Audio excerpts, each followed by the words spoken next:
Assembly this afternoon, the Cabinet Secretary for Treasury will present the budget for the fiscal year 2026-2027 before Parliament. It is in keeping with the provisions of the Constitution and the standing orders of the National Assembly. And there is a lot to expect this afternoon. Before that, my name is Edward Kabasa. This broadcast is brought to you by the Parliamentary Broadcasting Unit in conjunction with the Kenya Broadcasting Corporation. It is a 4.8 trillion shilling budget that will be presented by the Cabinet Secretary for Treasury this afternoon. The budget speech is one of the most important annual events in Kenya's governance calendar because it outlines how the government plans to raise and spend public funds during the next financial year. The budget determines how resources will be allocated to key sectors that affect the daily lives of Kenyans, including health, education, agriculture, housing, roads and infrastructure, social protection, security, youth and women empowerment. It also sets out government plans for revenue collection, borrowing and economic growth. Now, what informed the 2026-2027 budget? The budget is anchored on President William Ruto's bottom-up economic transformation agenda, otherwise known as BETA, Kenya Vision 2030, public participation views submitted by Kenyans across the country, as well as recommendations by parliamentary committees. The National Assembly approved the estimates of revenue and expenditure after scrutinizing government spending proposals and receiving submissions from the public and stakeholders. The education sector gets 781.4 billion shillings. The education remained the largest beneficiary of government funding. Now, the key allocations include 56.7 billion shillings for Higher Education Loans Board, 4.9 billion shillings to recruit 20,000 intern teachers on permanent and pensionable terms, and also funding for universities, TVETs, junior secondary schools, and basic education programs. The allocation aims to improve access to quality education and support learners across all levels. The health sector has been allocated 175.5 billion shillings. Now, the government has allocated significant resources to strengthen healthcare services and support universal health coverage. The major allocations include 19.1 billion for the Primary Healthcare Fund, 4 billion for the Emergency, Chronic and Critical Illness Fund, 18.5 billion shillings for programs targeting HIV and AIDS, tuberculosis and malaria. The funding is intended to improve access to healthcare services and reduce the financial burden on patients. Now, what support has been provided for vulnerable groups?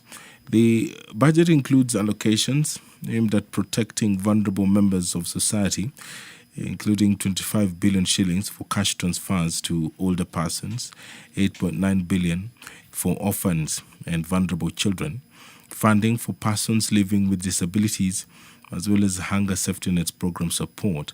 These interventions are intended to strengthen social protection and improve livelihoods. Now, what does the budget provide for young people?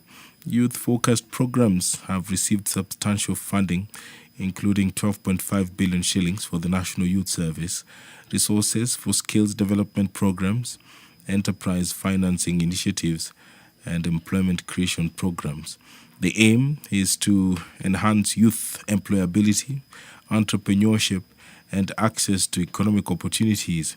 Now, how will energy and digital development benefit? The budget proposes 16.3 billion shillings for rural electrification projects.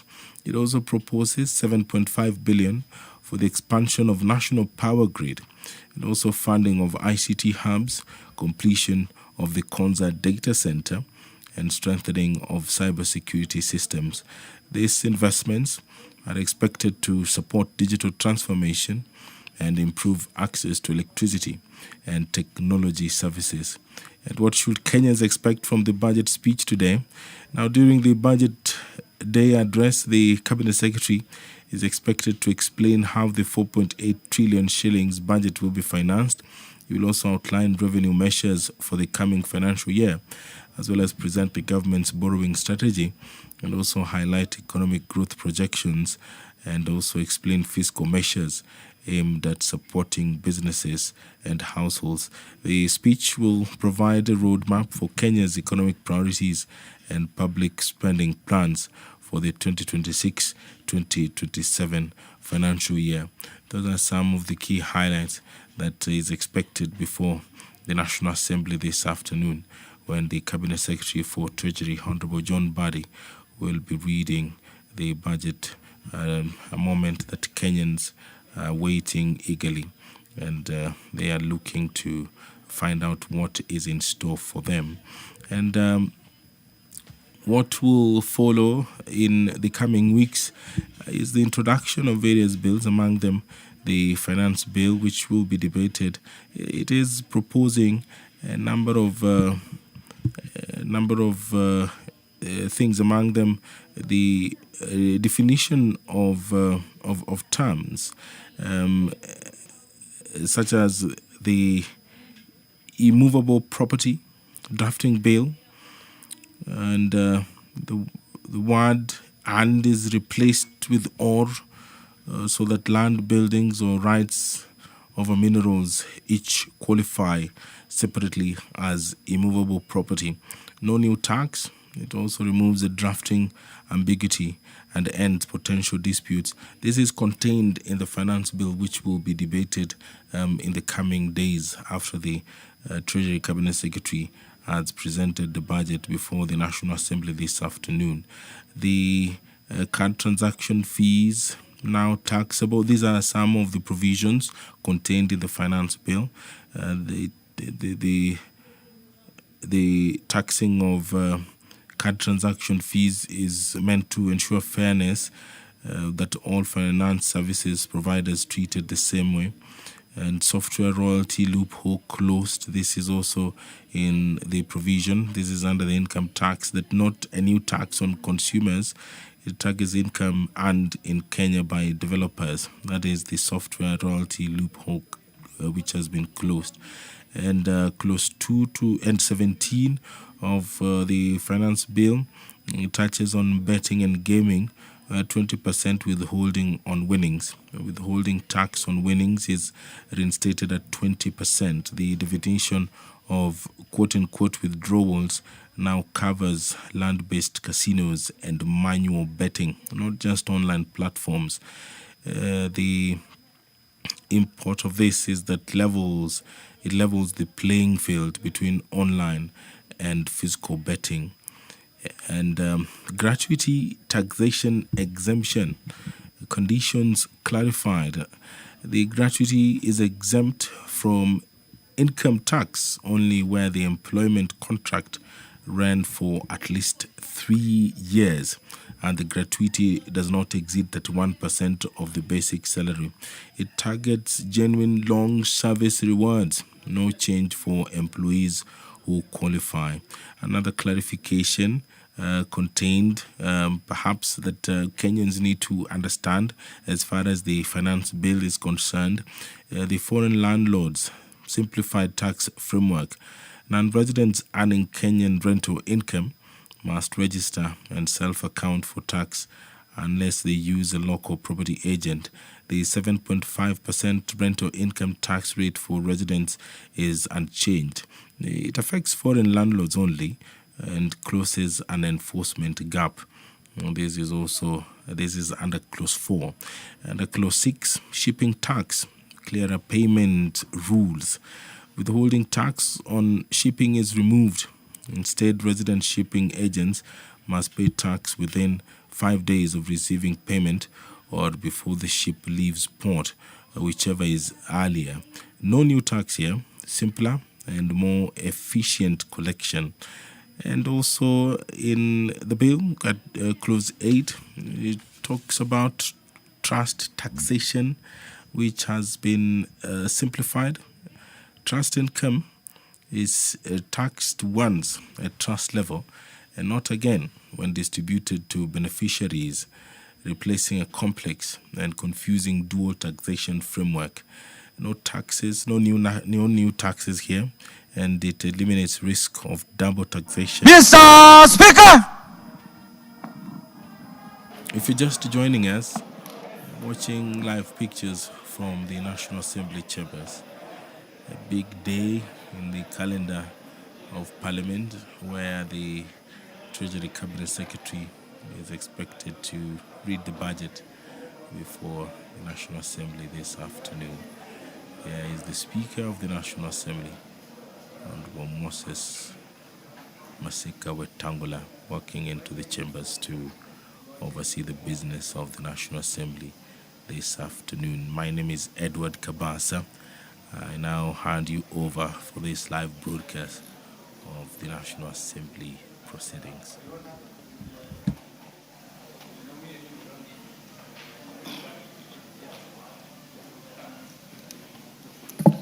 Waheshimiwa, tuombe. Ewe Mwenyezi Mungu ambaye kwa hekima na wema wako umetoa nyadhifa za viongozi na mabunge kwa ustawi wa jamii na utawala wa haki wa wanadamu, tukusihi utazame kwa neema nyingi sisi watumishi wako ambao wameridhika kutuita tutekeleze shughuli muhimu za jamhuri yetu. Tunakuomba uteremshie baraka zako sisi tuliokutanika hapa na utujalie tuyatende na kufikiria mambo yote atakayofikishwa mbele yetu kwa njia ya haki na uaminifu, ili utukufu na sifa zako siendelezwe, na ili kustawisha amani, ufanisi na heri ya nchi yetu na wale ambao haja zao umezikabidhi mikononi mwetu. Amen.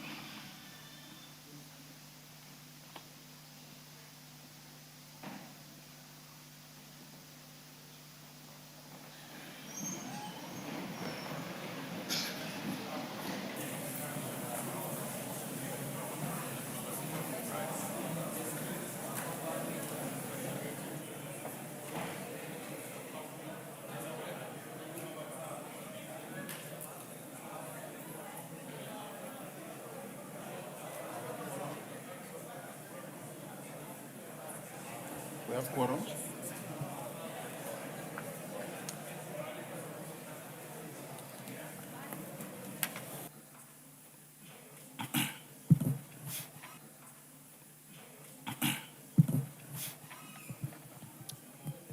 Honorable members,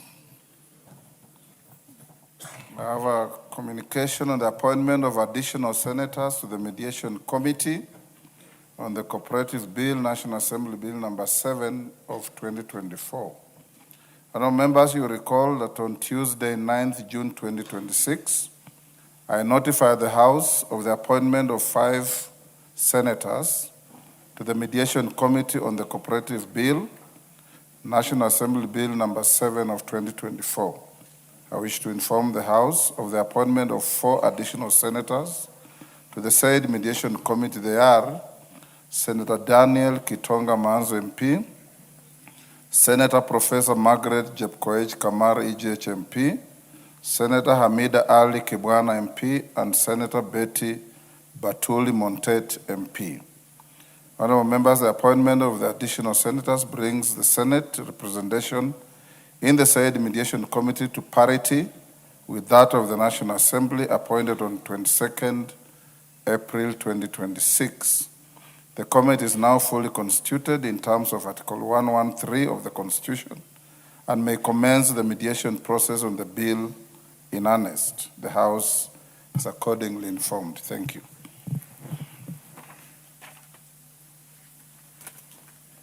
Next. Next.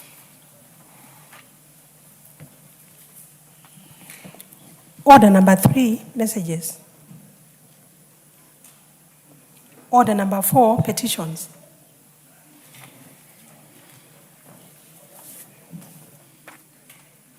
Members on their feet, take your seats.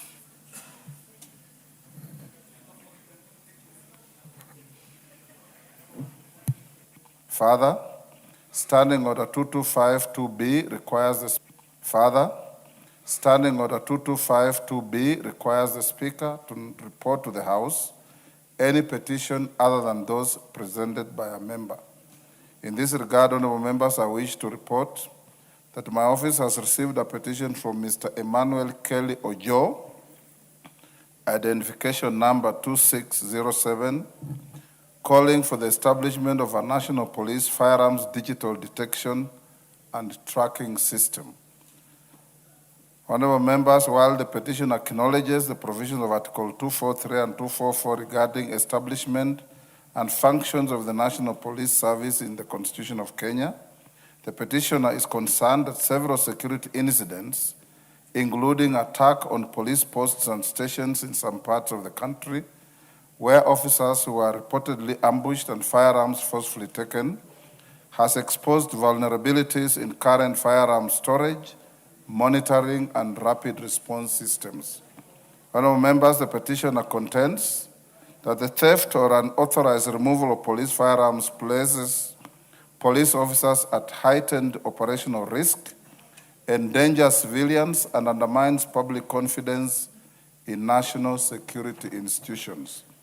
The petition observes that the firearm issuance and armory management systems in many police stations remain largely manual and lack immediate electronic detection mechanisms capable of flagging unauthorized removal or tampering in real time.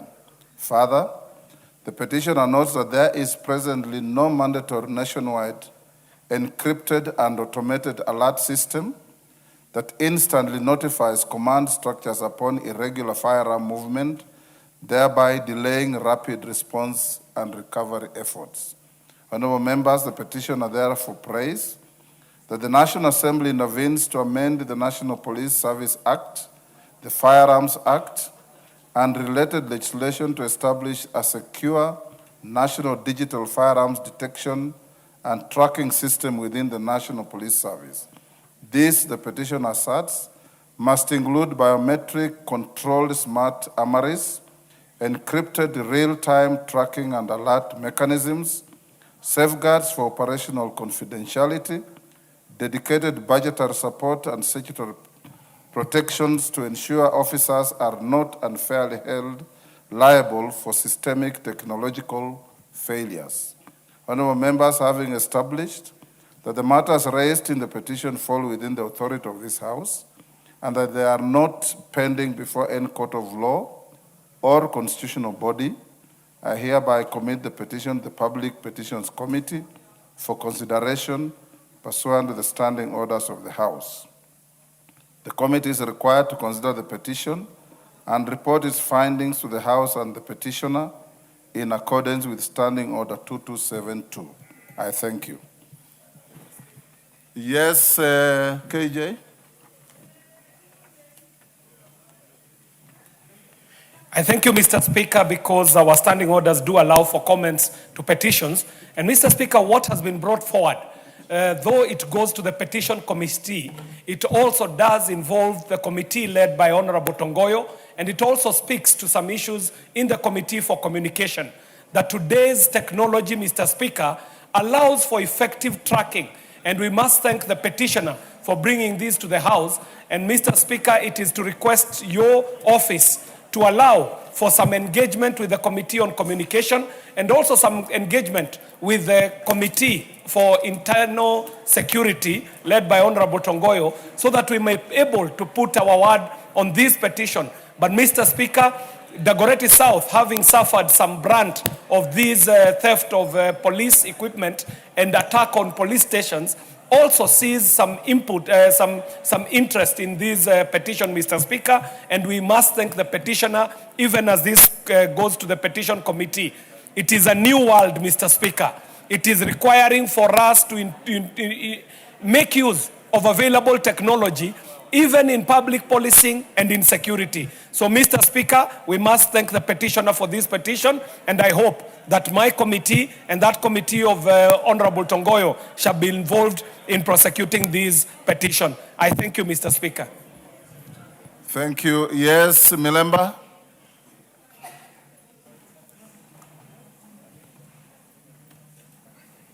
Thank you, Honorable Speaker. That petition will grow that space of security, especially the issue of firearm movement. And the petitioner, as I thank him, he has opted to talk about one side of it where the policemen will lose the firearms because they have been attacked, like the examples he has already given. But there are situations whereby the policemen themselves could hire out guns and firearms illegally for criminal activities, something that has been spoken to several times. I think this is a very good petition, and therefore both the committees that have been given that opportunity to look at it should be careful to develop it in such a way that it brings a law which can digitize movement of firearms from both police stations, police posts, and any other spaces where we have firearms. And this will go a long way in making sure that firearms are with the correct people and they can be tracked anytime. Honorable Speaker, yesterday I was at Kenyatta National Hospital and I noticed they have digitized everything. They can see the money movement, the movement of patients, and virtually everything is now digital. I think this is one space where the Ministry of Interior can actually use this leverage to make sure that we can track the movement of firearms and even later the bullets. And that will really save us a lot of trouble. Thank you, Honorable Speaker. Order, honorable members. I agree with KJ and Milemba.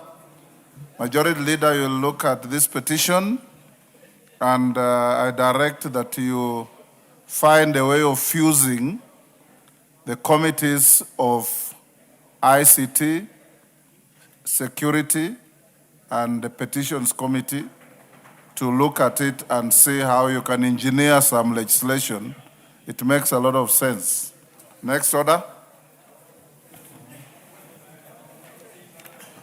Order number 5, papers. Chairperson, Committee on Members' Services and Facilities. Thank you, Mr. Speaker.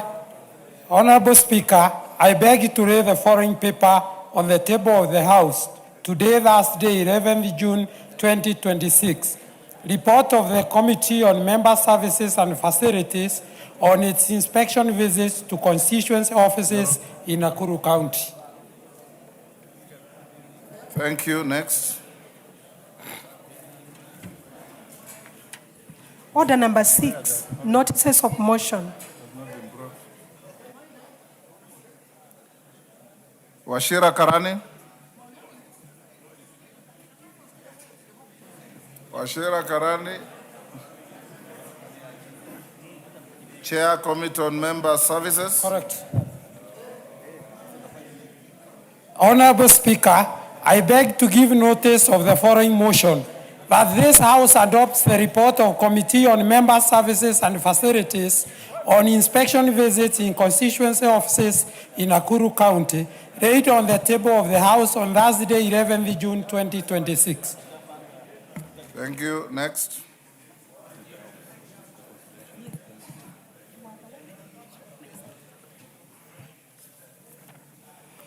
Order number 7, questions and statements. Majority Leader.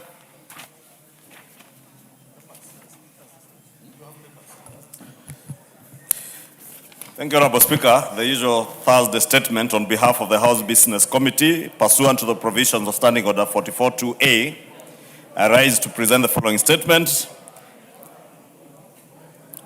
Honorable Speaker, the House Business Committee met on Tuesday, 9th June 2026 to prioritize business for consideration during the week and the business coming before the House in the following week. Honorable Speaker, as members may have noticed from the order paper today, the House Business Committee approved very light business for the sitting.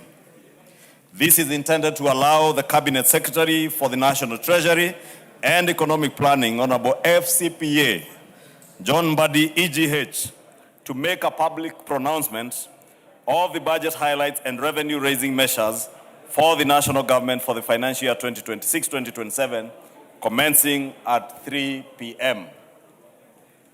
Honorable Speaker, with regard to business scheduled for Tuesday next week, the House is expected to undertake the following business. 1, the second reading of the following bills. 1 is appropriation bill of 2026. 2 is a finance bill of 2026, if public participation will have been concluded on this bill. 3 is a sovereign wealth fund bill of 2026. 4 is the Central Bank of Kenya Amendment Bill of 2026. 5 is the Kenya Revenue Authority Amendment Bill of 2026. 6 is the Plant Protection Bill of 2025. And 7, the Competition Amendment Bill of 2026. And just to remind the Chair Finance and the Chair Agriculture that we are still waiting for them to table the reports of those two bills. That's the Plant Protection Bill from the Chair Agriculture and the Competition Amendment Bill from the Chair Finance. Consultations were too loud. And the consultations were coming from the corner where the Honorable Mwengi Mutusa is seated. And when there's a cabinet secretary or cabinet secretaries in the House, you never know what Mwengi Mutusa could be planning.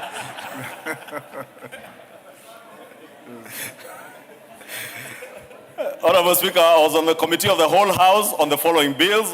1 is the Appropriation Bill of 2026, and 2, the Fisheries Management and Development Bill of 2023. Honorable Speaker, debate will also be undertaken on the following motions. 1, report on inspection visit to the East African Science and Technology Commission and the East African Health Research Commission.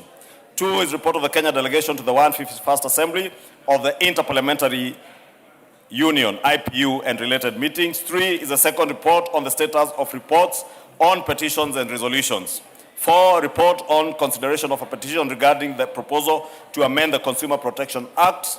5 is report on the audited financial statements of selected state corporations in the roads and transport sector.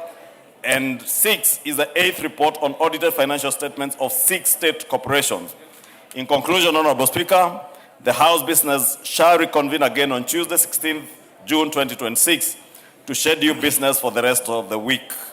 I now wish to lay this statement on the table, Honorable Speaker, and as I have indicated, Honorable Speaker, today the House business had approved. Within the next 10 minutes, the Cabinet Secretary for the National Treasury and Economic Planning, the Honorable FCPA John Mbadi, EGH, to make his pronouncement on the budget highlights and revenue-raising measures for the national government for the next financial year. Honorable Speaker, I'm re-emphasizing that, Honorable Speaker, because I know, Honorable Speaker, you are a senior counsel. And your predecessor, the Honorable J.B. Muturi, was not a senior counsel. But I know also the former Vice President, Kalonzo Musyoka, is said to be a senior counsel. And I saw them yesterday, Honorable Speaker, purport, together with other people out there, that the Cabinet Secretary was coming to read out the budget. You know, Honorable Speaker, I wondered, least of all, I can forgive Honorable Kalonzo Musyoka, because the last time you held public office was under the old constitution. And therefore, he's still living in the past of the old constitution, where cabinet secretaries would come and read budgets to the country. But for the Honorable J.B. Muturi, my friend, who sat in your place as a speaker, under this new constitution, and knows very well that the cabinet secretary does not come here to read any budget. We have in fact concluded with the budget estimates. All that remains is for us to consider the appropriation bill that I've just read here, which we will consider next week. And all the cabinet secretary is coming to do is to come and give his public pronouncement or his statement on budget highlights and revenue-raising measures. Therefore, Honorable Speaker, I would urge the country to forgive these people. In their confusion, they are still living in the past. That is why, Honorable Speaker, we tell them, if you live in the past, you cannot forge or fashion an agenda to move the country forward. As we welcome the Cabinet Secretary, I took liberty, Honorable Speaker, to inform those confused leaders out there to stop living in the past. to come to the present world under the new constitution, where Parliament and indeed the National Assembly is the one with the power of the purse. Finally, Honorable Speaker, because I have listened to them, in their desperation, they are all telling the country, let us reject the finance bill. None of them has come out to tell Kenyans what particular clause in the finance bill do you have a problem with. But unlike in 2024, Honorable Speaker, when Kenyans largely did not understand that following public participation, a report will be tabled here by the chair of the Finance and National Planning Committee, and many of the concerns that Kenyans have raised, they can wait for that report next week, and they will see the Finance and National Planning Committee has taken into account the concerns of the people of Kenya. And we shall amend the finance bill and pass a finance bill that is in the best interest of the people of Kenya and not to serve the political interests of those confused people who don't even know whether we are reading budgets or making public pronouncements. Honorable Speaker, thank you for that. Next, 2 minutes or 1 minute. Mr. Speaker, I wish to add my voice to what the majority leader has said. Mr. Speaker, I know we are in the era of misinformation and disinformation. But Mr. Speaker, when that misinformation is coming from high level, senior members of the society, some of them who have been speakers in this house, Mr. Speaker, then it is worrying. Mr. Speaker, I heard the former speaker saying this is the first time a budget is being read when the president is not around. The last president who attended this house when we were reading budget was Mwai Kibaki, Mr. Speaker. Under the old constitution. Looks like these people don't know what's happening in the country, Mr. Speaker. Mr. Speaker, I think they have no agenda to tell Kenya, so they are scavenging for anything. Even when the president travels is a problem to them, there's a minister in charge of treasury who should come to the house and read the budget, not the president, Mr. Speaker. Mr. Speaker, secondly, who is an expert? Mr. Speaker, secondly, they have spoken about the finance bill. First, they said that the finance bill has a clause that says all freehold titles will be changed to leasehold titles. That lie has been demystified. Now they have nothing else to say. Lastly, Mr. Speaker, I want to remind the House and Kenyans that the person who is coming to read the estimates today is a former chairman of ODM. Can you repeat after me? ODM. Can you repeat after me? ODM. Thank you very much. Order, honorable members. Order. Junet, you are out of order for conducting an illegal choir on the floor of the House. Honorable members, order. Order. Order. Honorable members, for avoidance of doubt, the point made by Honorable Junet and Honorable Ichungwa, the President of the country is under no obligation to attend Parliament on the day when the Cabinet Secretary for Treasury and Planning comes not to read a budget, but to make a statement and give to the country his revenue-raising measures. Indeed, if the President chose to come, which he can, he will sit in the Speaker's row. He will not sit where I'm sitting, where he comes to sit to address the House. So there is no such thing as a crisis because the President is out of the country. Budget is a preserve and an activity of National Assembly, exclusively. Exclusively. Next order.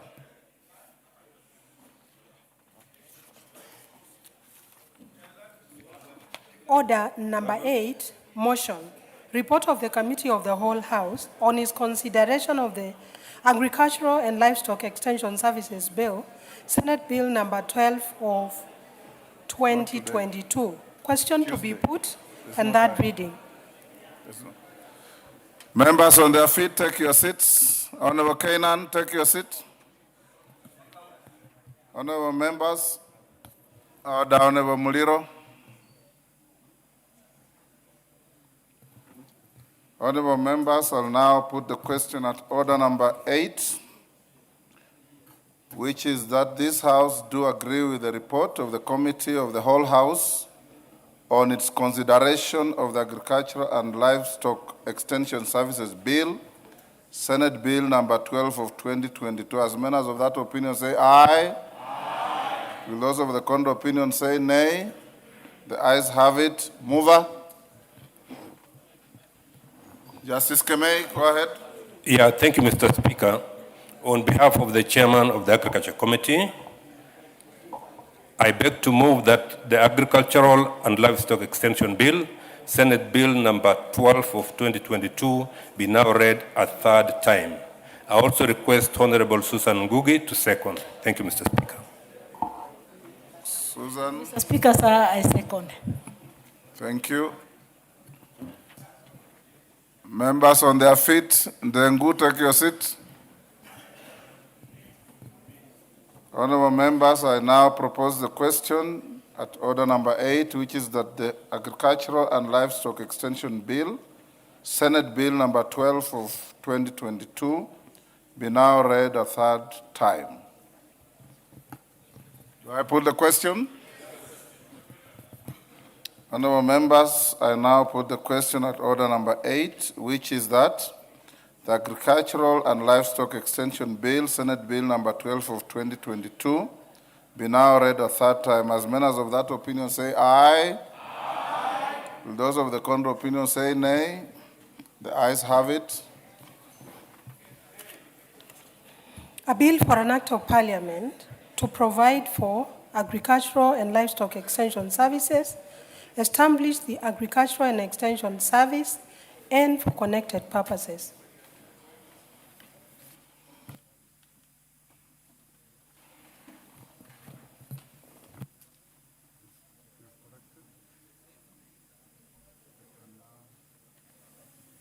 Majority Leader, is now 3 o'clock. Will you search, find, and bring to the chamber the CS for National Treasury and Planning?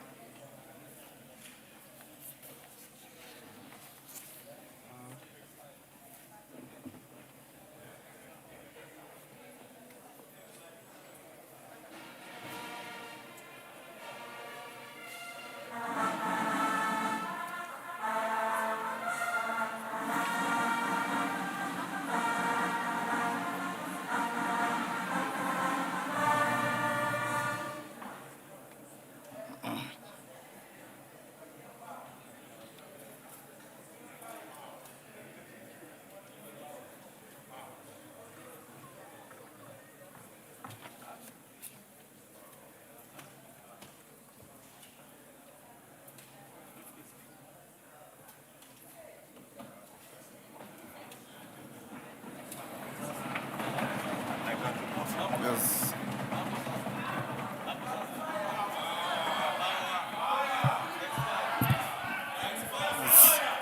Yes, order. Majority Leader.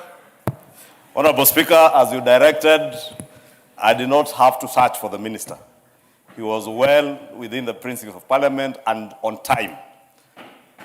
Honorable Speaker, it is now my pleasure and honor to present to the House and to the country, and to yourself, Honorable Speaker, the Minister for the National Treasury and Planning, FCPA, John Mbadi, expert.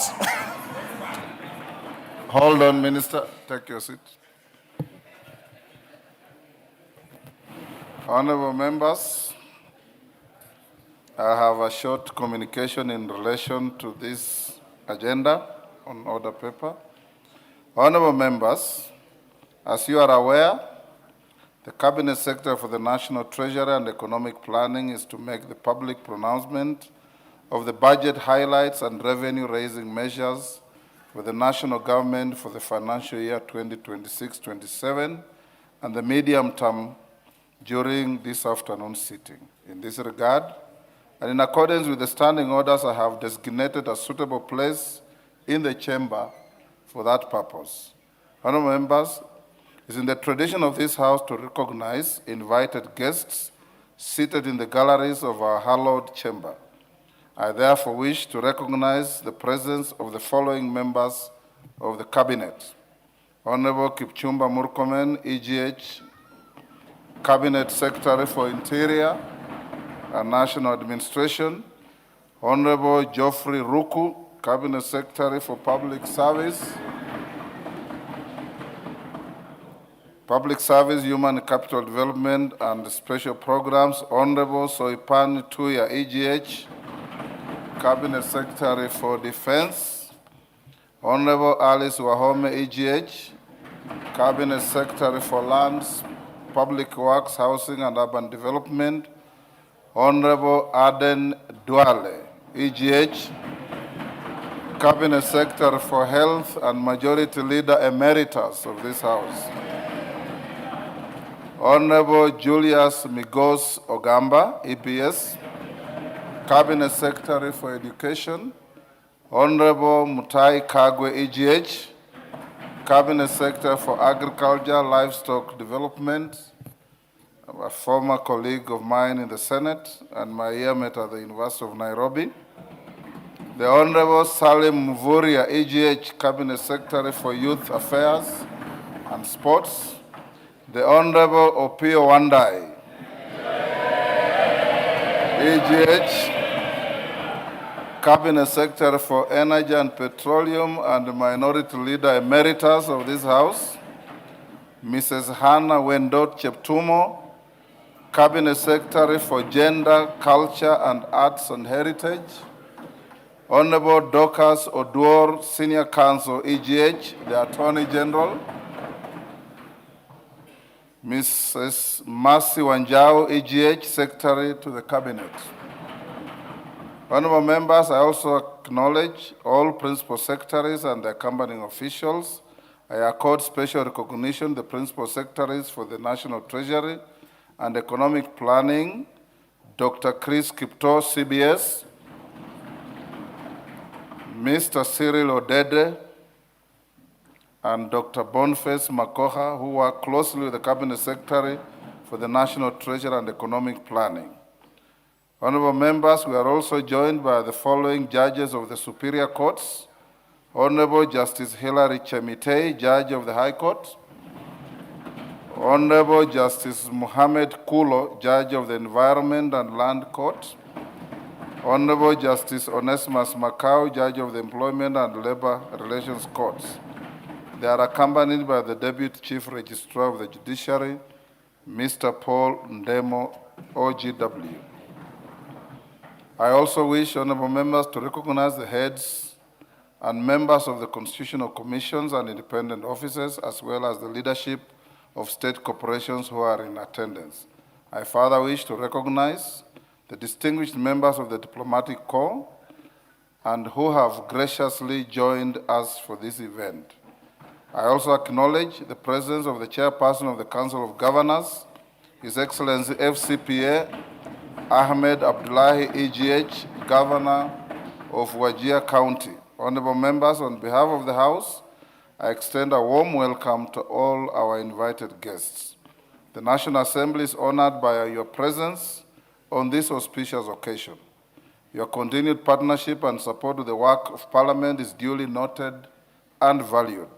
Honorable members, I now interrupt the business of the House to allow Honorable FCPA John Badi, EGH, the Cabinet Secretary for the National Treasury and Economic Planning, also former leader of the minority party in the National Assembly, to make public pronouncement of the budget highlights and revenue-raising measures for the national government for the financial year 2026-2027 and the medium term.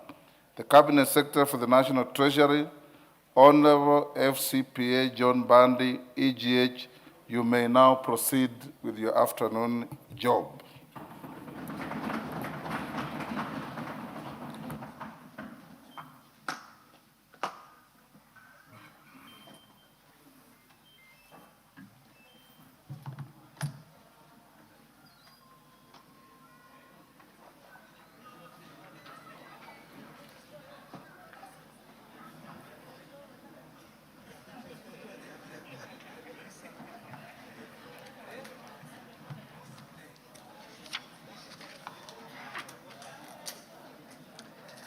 Thank you very much, Mr. Speaker and honorable members of the 13th Parliament of the Republic of Kenya.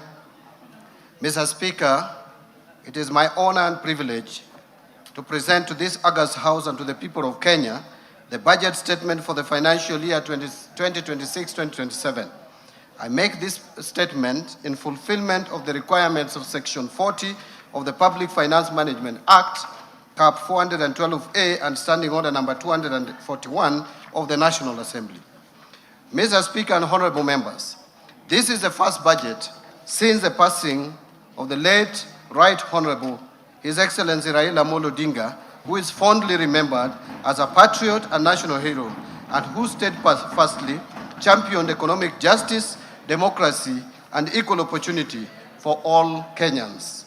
His legacy continues to inspire and guide us as we transform Kenya into a newly industrialized and middle-income economy.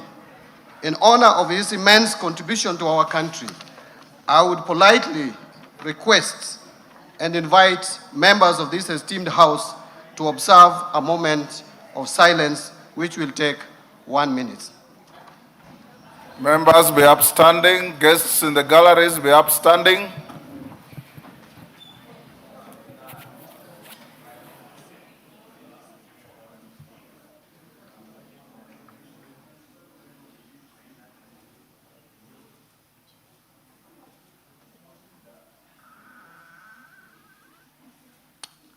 Thank you very much.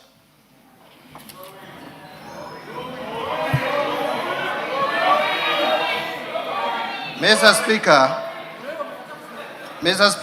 the Right Honorable Raila Amolo Odinga was a key partner to His Excellency the President, Dr. William Samoei Ruto, in the broad-based arrangement. Mr. Speaker, this budget captures the ideals of the two great leaders, especially on the aspiration to transform our economy from its current status to a more developed nation status, a path to Canaan through Singapore. The extensive public participation throughout the budget process presents a solid basis and foundation for what is clearly the people's budget. Mr. Speaker, public participation is a constitutional imperative. In compliance with this requirement, I personally led extensive public engagements with Kenyans from across the country in the last 1 year. This was meant to get their views and inputs to the budget that I am presenting today. For example, I met youth and business community, particularly boda operators, Juakali artisans, leadership of the Mitumba sector, and scrap metal dealers. I also engaged extensively with members of the Fourth Estate, and in the process, launched their Financial Journalists Association. Additionally, I traveled to various regions and conducted numerous regional dialogues. These include Kilifi in December 2025 for the Coastal Region Dialogue, Migori in Nyanza, Kakamega in Western, and Eldoret and Nakuru in Rift Valley regions in the month of January 2026. Mr. Speaker, in February 2026, I traveled to Kiambu and Meru counties, while in May 2026, I met the youth and the business community from Kajiado and Nairobi regions. The month of May and June 2026 have been very intense in terms of engagement. Mr. Speaker, besides these regional dialogues, I joined Bunge la Mwananchi community at Jivanji Gardens, Nairobi, and Gumzo la Uchumi, Mashinani, in Busia County for conversation with faith-based organizations in May 2026. I've also, on numerous occasions, appeared in a number of television stations expounding on what we are doing and what we intend to do as a government. Further, in the same month of May 2026, I returned to my alma mater, the University of Nairobi, where I had a dialogue with comrades at the Chandaria Auditorium. Mr. Speaker, in my engagements with Mwananchi, I walked into a couple of shops to directly engage with the mobile phone dealers on the proposed tax changes, that is the excise duty on mobile phones. Additionally, last Thursday, 4th of June 2026, I joined a panel of eminent professionals on the Citizen Digital X-Space in unpacking the Finance Bill 2026. The eminent professionals included FCPA Professor Elizabeth Kalunda, the chairperson of Institute of Certified Public Accountants of Kenya, Mr. Fred Kimodo, Deloitte Tax Policy Lead, Mr. Raymond Mulenje, the Chief Executive Officer, Kenya Bankers Association, Mr. Tobias Alando, who is the Chief Executive Officer of Kenya Association of Manufacturers, and Mr. Kwame Owino, the Chief Executive Officer, Institute of Economic Affairs. A total of 15,847 Kenyans tuned in, while live listeners topped 14,249. Mr. Speaker, the message from Kenyans across the country, from our rural villages to our bustling towns and cities, the ordinary Mwananchi is clear and consistent in their messaging. They have genuine expectations from the government. Kenyans want an economy that works for them, an economy where the cost of living is manageable, where opportunities for employment and businesses are expanding, and where the benefits of economic growth are shared widely across society. Mr. Speaker, Wananchi want to see a government that listens to their concerns and responds with policies that promote opportunity, fairness, and prosperity. They want to see a government that protects their livelihoods, a government that supports farmers and small businesses, empowers the youth and women, and ensures that public resources are used prudently and transparently. Above all, the people of Kenya want assurance that their hard-earned taxes will translate into tangible improvements in their daily lives. Mr. Speaker, the main feedback from all these engagements was that the government should reduce the overall cost of living by lowering the tax burden on essential commodities, tame wastage of public resources, and decisively deal with corruption. Mr. Speaker, among the concerns and anxieties raised by Kenyans is the fear of potential outbreaks of infectious diseases, including Ebola, given the reported cases in some countries within the region. And so, Mr. Speaker, I wish to underscore that while Kenya is currently free of any confirmed Ebola virus disease, the government has activated the National Ebola Incident Management System to coordinate surveillance and response. Already, enhanced screening is taking place at all the points of entry, especially the airports and border points. The government has, in the meantime, trained over 1,000 health workers and put together a reserve team of 241 experts in epidemiology, laboratory services, and emergency response who remain on standby for rapid deployment. The government has also designated isolation and treatment facilities across the country, including at Kenyatta National Hospital and the National Police Service Hospital. The Ministry of Health is working closely with regional and international partners, including the World Health Organization, Africa CDC, IGAD, and the East African Community on this matter. Mr. Speaker, these efforts are further supported by our development partners. Already, the government of the United States of America has committed approximately US dollars 13.5 million towards health security interventions, including disease surveillance and emergency preparedness. In addition, the World Bank has mobilized resources under the Regional Recovery and Resilience Operation Program, which will support, among others, interventions in strengthening the health systems. Mr. Speaker, these resources, complemented by domestic budgetary allocations, will significantly enhance Kenyans' capability and capacity to prevent, detect, and respond to Ebola and other epidemic-prone diseases while safeguarding livelihoods and maintaining economic stability.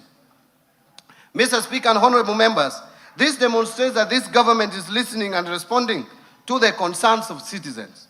On other concerns Kenyans raised with me during the public engagements I highlighted above, I will be elaborating on interventions that the government is putting in place to cushion Kenyans and improve their livelihoods. Mr. Speaker, the budget for financial year 2026-2027 will prioritize various interventions under the bottom-up economic transformation agenda that promote private sector-led growth, expand employment opportunities, and enhance delivery of public services while preserving fiscal sustainability and building resilience against emerging economic challenges. Mr. Speaker, this budget is being presented at a time of heightened global uncertainty arising from the ongoing conflict in the Middle East. The conflict has disrupted global commodity markets and supply chains, weakened investor confidence, and tightened financial conditions. These developments have heightened risks to growth and inflation, increased pressure on public finances, and created uncertainty in global markets. For a developing economy such as Kenya, the impact is being felt through higher pump prices following a steep increase in global oil prices from an average of US $63.06 per barrel in February 2026 to US $94.4 per barrel by end of May 2026. In addition, tighter financing conditions, weakening export demand, slower investment flow, and rising cost of living continue to exert pressure on economic activities. Yet, even in this environment, new opportunities are emerging. Countries that strengthen competitiveness, deepen regional integration, and build resilient productive capacity will be the ones that will thrive. Mr. Speaker, it is against this backdrop that Kenya's economic journey over the past 3 years stands as a story of resilience. Difficult but necessary choices were made, delivering a steady recovery. Faced with significant domestic and external pressures and shocks, the government took difficult but necessary decisions to restore macroeconomic stability, strengthen public finances, and lay a firm foundation for sustainable growth. Mr. Speaker and honorable members, the hard decisions are bearing fruits. Under the bottom-up economic transformation agenda, we have recorded clear gains. First, the Kenyan economy has remained resilient and registered an average rate of 5% in the period of 2022 to 2025, outperforming the average global growth rate of 3.4% and that of sub-Saharan Africa of 4.1%. Importantly, macroeconomic stability has been preserved. Confidence in our economy has actually strengthened, and the foundation for sustained growth are now firmly in place. Macroeconomic fundamentals such as inflation and exchange rate have strongly rebounded and are projected to remain stable. Interest rates have declined, supporting growth in private sector credit from the banking industry. We have also accumulated the highest levels of official foreign exchange reserves of US $13.2 billion, which is equivalent to 5.6 months of import cover by May 2026, providing adequate cover and a buffer against short-term domestic and external shocks. Mr. Speaker, let me mention some of the key achievements. Since the rollout of better or bottom-up economic transformation agenda, the agriculture sector has registered key gains that include the following: reduced fertilizer costs through government subsidy programs, increased marketed agricultural production, expanded food security interventions, and strengthened farmer support services targeting both smallholder and commercial farmers. Specifically, fertilizer disbursements under the fertilizer subsidy program have increased substantially to 21.3 million bags in 2025 from, listen to this, 1.4 million bags disbursed in 2022. While the cost of a 50-kilogram bag of fertilizer declined from 7,500 shillings per bag to 2,500 shillings per bag. As a result of this, farmers realized estimated savings of approximately 105 billion shillings over a 2-year period, enabling increased investment in production. Agricultural production has increased significantly between 2022 and 2025. For example, maize production almost doubling to 67 million bags in 2025 from 34 million bags in 2022. While maize imports have declined substantially to 3.3 million bags from 9.9 million bags over the same period, reflecting improved domestic efficiency. The increased production contributed to a decline of retail prices of a 2-kilogram packet of maize flour from an average of 250 shillings to an average of 165 shillings over the same period.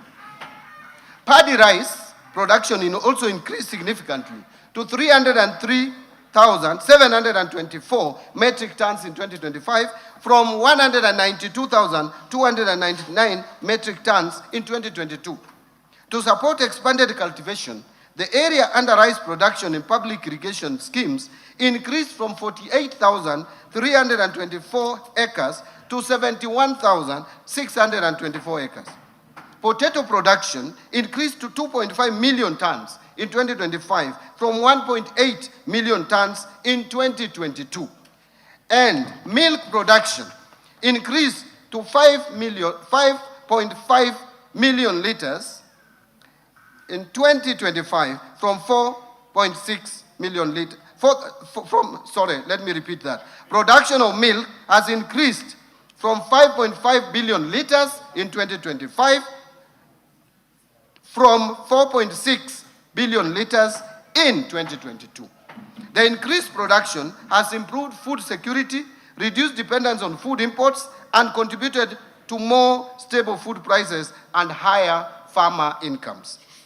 Mr. Speaker and honorable members, farmers across the other sector, various value chains, have enhanced production and benefited from higher earnings. Tea production has grown to 550.4 million kilograms in 2025 from 535 million kilograms in 2022, while tea export earnings rose significantly to Kenya shillings 187 billion from Kenya shillings 163 billion over the same period.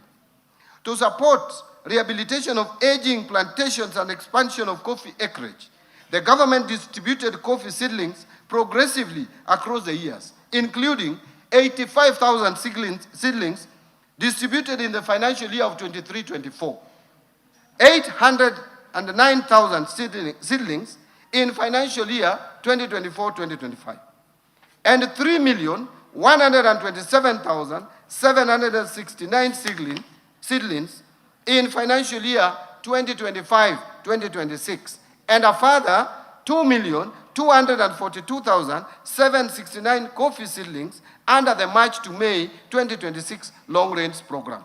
As a result of these interventions, the area under coffee has increased from 115,500 hectares in 2025 from 109,385 hectares in 2022. In the edible oils industry or sector, the area under edible crops increased significantly to 114,350 hectares in 2025 from 60,000 hectares in 2022, reflecting growing farmer participation and investment in the subsector. Further, Mr. Speaker, interventions under the sugar sector has led to significant growth in both cane production and processing capacity, with the area under sugarcane cultivation increasing by 19.4% and national sugar production rising to 815,454 metric tons in 2024 from 472,773 metric tons in 2022. Mr. Speaker, having spoken about agriculture, and you can see the kind of improvement that has taken place in agriculture, let me now turn to healthcare. Access to healthcare has expanded substantially through far-reaching reforms aimed at strengthening primary healthcare, improving service delivery, and ensuring sustainable health financing.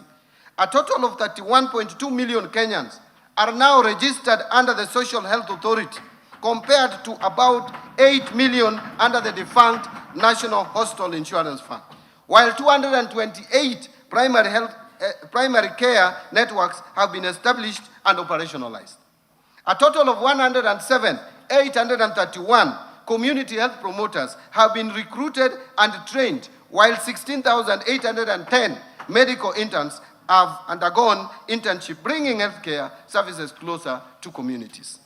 Mr. Speaker, the government recognizes the critical role the contracted healthcare facilities play in the delivery of healthcare services to Kenyans. It is with this in mind that the government in the current financial year of 25-26 allocated 4 billion for settlement of outstanding National Hospital Insurance Fund pending bills. And going forward, we will settle the balance of the bills that are owed under the defunct National Hospital Insurance Fund and which span over the years. Mr. Speaker, this allocation is specifically designated for settlement of NHIF pending bills owed to contracted health care facilities in accordance with the presidential directive that prioritized the clearance of outstanding obligations for facilities with claims not exceeding 10 million shillings. The claims earmarked for settlement under this allocation have been duly verified and adjudicated and will be fully paid before the close of this financial year, Mr. Speaker. Mr. Speaker, the government will subsequently prioritize payment of the outstanding claims exceeding the 10 million threshold once verified in the next budget. Mr. Speaker, the government has accelerated implementation of the affordable housing program to address Kenya's housing deficit, create jobs, stimulate local manufacturing, support MSMEs, strengthen county economies, and improve the quality of life for millions of Kenyans. Mr. Speaker, through the program, number one, a total of 277,281 housing units have been completed or are under implementation nationwide as at May 2026. Two, the program has also successfully aggregated demand through the Bomayangu platform, where more than 1 million Kenyans have registered their interest in home ownership, demonstrating both the scale of housing demand and growing public confidence in the government housing agenda. And I hope they will not listen to other voices outside there. Number three, to improve living conditions for students and support the expansion of higher education, the government has packaged 177,686 students' beds for development across universities, while 22,512 institutional housing units are under construction for our disciplined forces, teachers, healthcare workers, and other public servants. Number four, the program has also created over 640,442 jobs across the housing value chain through construction activities, professional services, manufacturing, logistics, and supporting industries. And of course, these are Kenyans who would be jobless if we didn't have their housing program. And number five, under the Modern Markets program, a total of 476 markets have been packaged for development nationwide, with 354 already under implementation. This will provide dignified trading spaces and support entrepreneurship, and that is the bottom-up economic transformation agenda. Mr. Speaker and honorable members, the government continues to implement a number of interventions to empower our youth. And in particular, the government has, one, constructed 4 youth empowerment centers in Mwea, Chepalungu, Dagoretti North, and Mandera South constituencies. In addition, 25 youth empowerment centers have been equipped, bringing the total to 156 youth empowerment centers across the country.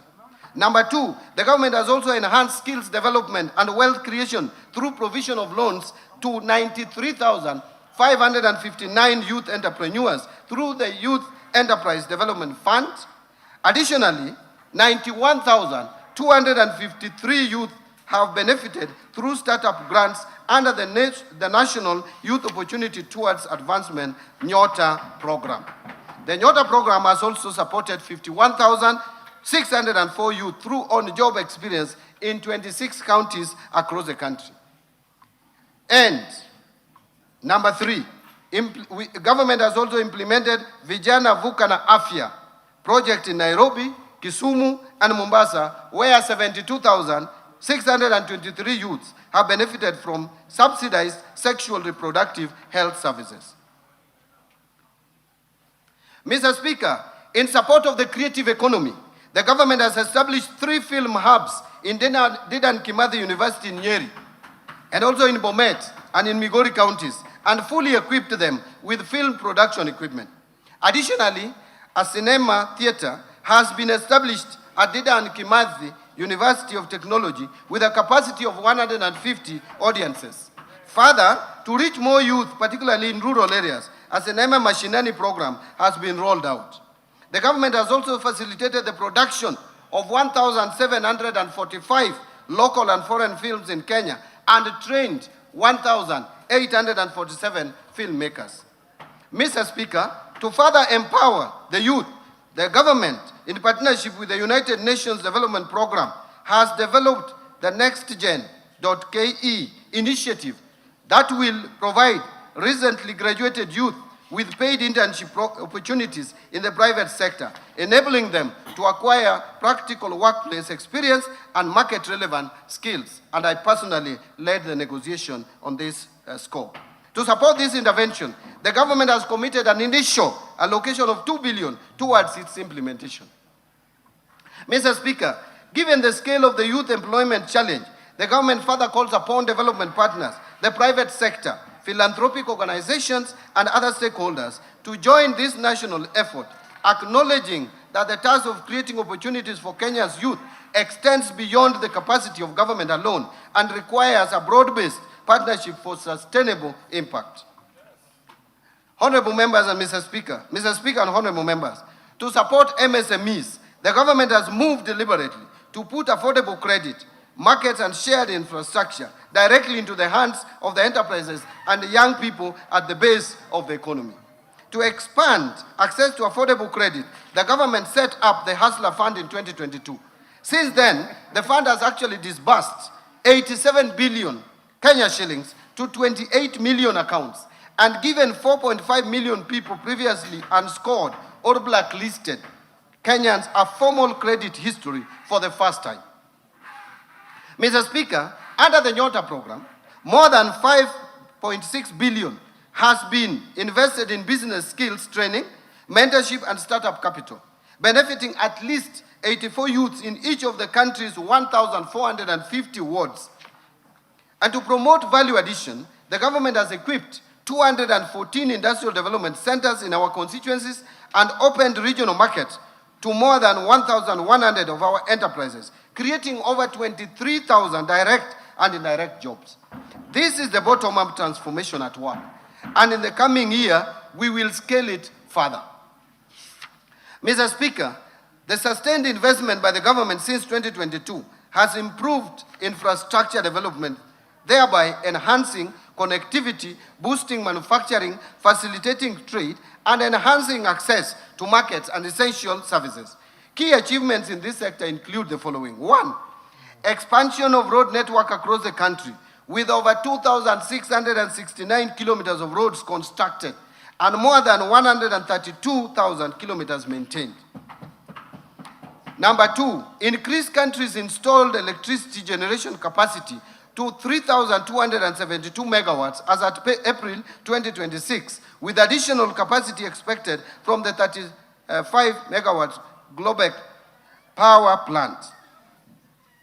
To improve energy security and reliability, the government has modernized substations, strengthened the national grid, reduced system losses, and enhanced regional power interconnections.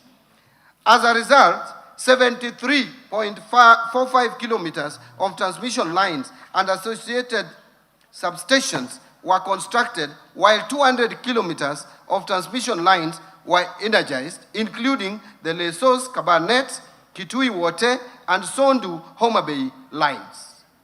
In addition, 330 kilometers of distribution lines and 7 associated substations were also completed. Mr. Speaker, during the same period, access to electricity expanded significantly, with the number of customers connected rising from 8.9 million to over 10.2 million Kenyans. And number 3, industrialization is currently gaining momentum, with 10 county aggregation and industrial parks constructed over the last 3 years to support value addition and create employment opportunities across the counties. Mr. Speaker, we have also invested heavily in critical social sectors and supported the vulnerable in the society.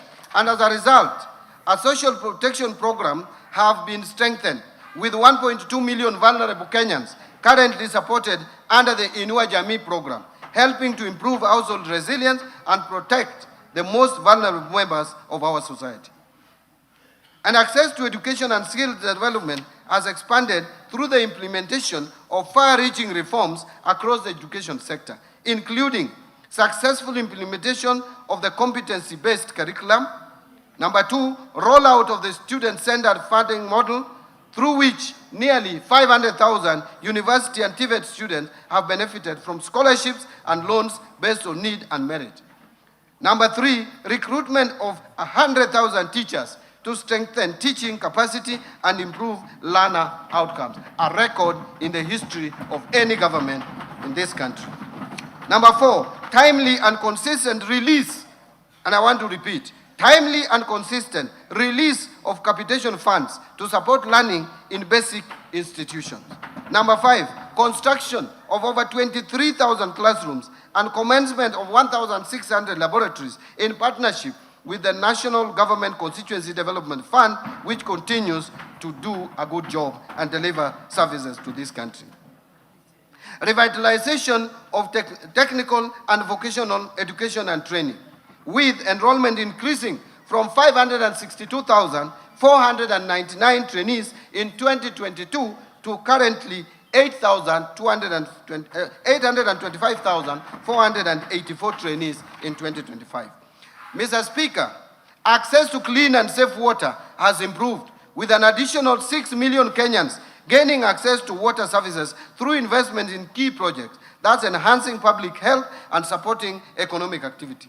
This comes as no surprise, considering that Kenya is a leader in designing innovative, paradigm-shifting, locally led climate action. Take the FLOCA program, for example. It has broken the barrier in financing locally prioritized and locally led resilience investments in 1,380 wards across 45 counties, benefiting more than 2.5 million beneficiaries. Mr. Speaker, key among the FLOCA gold standard investments are the 58-kilometer rehabilitation of the Colonial Yatta Canal in Machakos County, a reverse osmosis water treatment facility in Makueni, and the Kolanya water project in Busia County. As a matter of fact, Kenya is the leading beneficiary of the Green Climate Fund, with a total of 37 projects approved and with a portfolio of more than $1 billion, a remarkable achievement that led Kenya's identification as the host of Green Climate Finance Africa Region Office. Mr. Speaker, the government has made strides in the blue economy. Gains made under it includes fish landing sites. 5 coastal counties have modern landing sites under development. Mwape in Kwale, Kenya shillings 255 million. Kidongo in Mombasa, 175 million shillings. Kilifi Central, 275 million. Kipini in Tana River, 151 million. Mokowe in Lamu, 239 million. Each of the sites includes ice and cold storage facilities, boat docking areas, processing points, ablution blocks, market stalls, and waste management system, supporting fish preservation, trade, and employment. These projects are scheduled for completion by June 2026. Also included in these gains is the lake site. There are 4 fish landing sites, 9 sites along Lake Victoria, including Asat, Ogal, Bumbe, Wichlum, Asembo Bay, Wakula, Mainuga, Nyandiwa, and Gorkachola at 1.49 billion by end of June 2026. Along Lake Turkana is also the Kalokol fish landing site, 182 million. Contractor on site includes docking facilities, cold storage and ice plants, fish processing areas, and market support infrastructure. There is also Lower Engak Fish Market, 185 million. Contractor on site, features cold storage, hygienic market stalls, and processing facilities to support fishers and traders. This is the inclusion that we need in this country. Mr. Speaker, the arid and semi-arid lands in the northern Kenya region has historically been marginalized. And to drive inclusion and transform the region, the government is implementing various interventions targeting infrastructure development and social inclusion programs. These include construction of a 750-kilometer Northern Kenya Gateway Corridor that connects 3 expansive counties of Isiolo, Wajir, and Mandera to boost regional connectivity and trade. Under this, there are various ongoing roads that government is implementing with the support of development partners. Mr. Speaker, the government is also implementing various water interventions in the region through drilling and equipping of boreholes, construction of dams and water plants, and expansion of bulk water supply systems. Further, key interventions in the education sector include recruitment of 5,000 teachers in the hard-to-reach areas, integration of alternative learning systems like Duksi or Islamic religious schools and madrasa into formal education framework, construction of low-cost boarding facilities and dormitories in this region, provision of scholarships to protect vulnerable students from dropping out, and implementation of TVETs to equip pastoralist youth with hands-on skills. Finally, Mr. Speaker, devolution has been strengthened through the consistent and timely disbursement of resources to county governments, ensuring continuity in service delivery and implementation of county development programs. Since 2022, funding to county governments has steadily increased, with equitable share to counties increasing from 370 billion shillings in financial year 2022-23 budget to 428 billion Kenya shillings in the financial year 2026-27 budget. Total county allocations that include shareable revenue and additional allocations from the national government allocations, as well as donor proceeds, has therefore increased from 392 billion to 502 billion over the same period. This reflects government's unwavering commitment to safeguarding and strengthening devolution as a key pillar of inclusive national development. Mr. Speaker, while we take pride in these achievements, we cannot afford complacency. Global uncertainty persists, high cost of living continues to affect many households, youth unemployment persists, and climate-related shocks continue to affect livelihoods and production. Mr. Speaker, our task is therefore clear: to solve the many problems facing Kenyans by sustaining targeted interventions and better in order to accelerate job creation for our youth, grow investment and trade, and deepen economic resilience. Accordingly, Mr. Speaker, we chose the theme of the financial year 2026-27 budget as sustaining the bottom-up economic transformation agenda for resilient and inclusive growth amid global uncertainty. This theme aligns with the current challenges and priorities of the government. And Mr. Speaker, as we move forward in implementing the government's transformation agenda, we remain mindful of all the concerns raised by Kenyans on the prevailing fiscal environment and the need for continued prudence in the management of public resources. The current fiscal position that is characterized by narrowing fiscal space calls for careful prioritization and disciplined execution of government programs.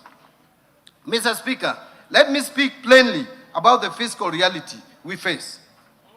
Kenya's infrastructure financing deficit stands at approximately $5 billion every year. That's about 650 billion Kenya shillings.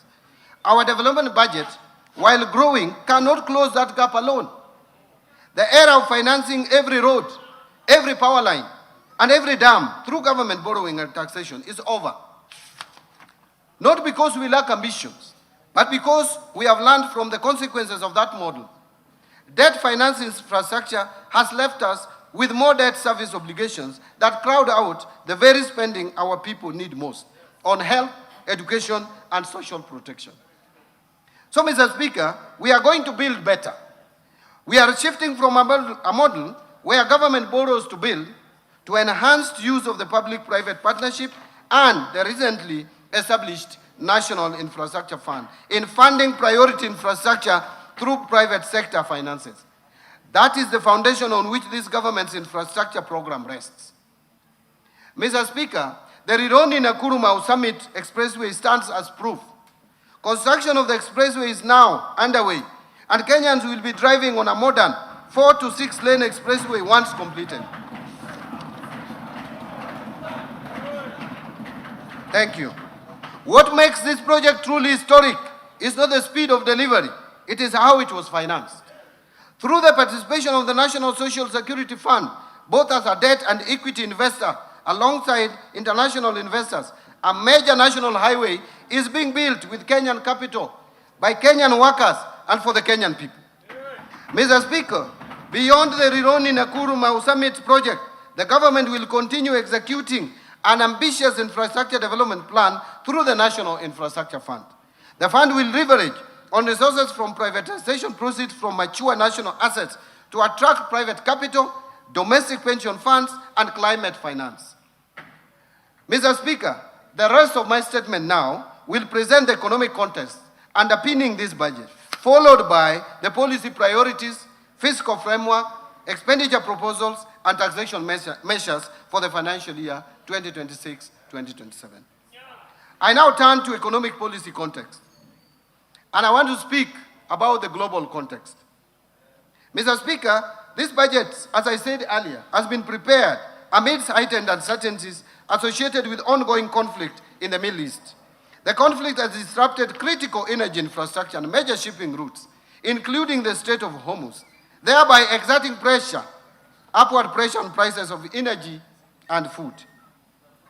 Mr. Speaker, against this backdrop, global growth is therefore projected to slow down to 3.1% in 2026 and 3.2% in 2027, from the average of 3.4% in both 2024 and 2025. Domestic economy. Back home, Mr. Speaker, notwithstanding the challenging global environment, the Kenyan economy has remained largely resilient, and the economy grew at an average of 5% in the period 2022 to 2025, outperforming the average global growth of 3.4% and that of sub-Saharan Africa of 4.1%. This performance reflects sound macroeconomic policy management, particularly prudent monetary and sound fiscal policies, sustained structural reforms, and the increasing diversification of the economy, which has enhanced its capacity to withstand severe shocks. Mr. Speaker, in 2025, the economy grew by 4.6% compared to a growth rate of 4.7% in 2024. This growth was supported by positive growth in all the sectors. All the sectors of the economy at least registered positive growth.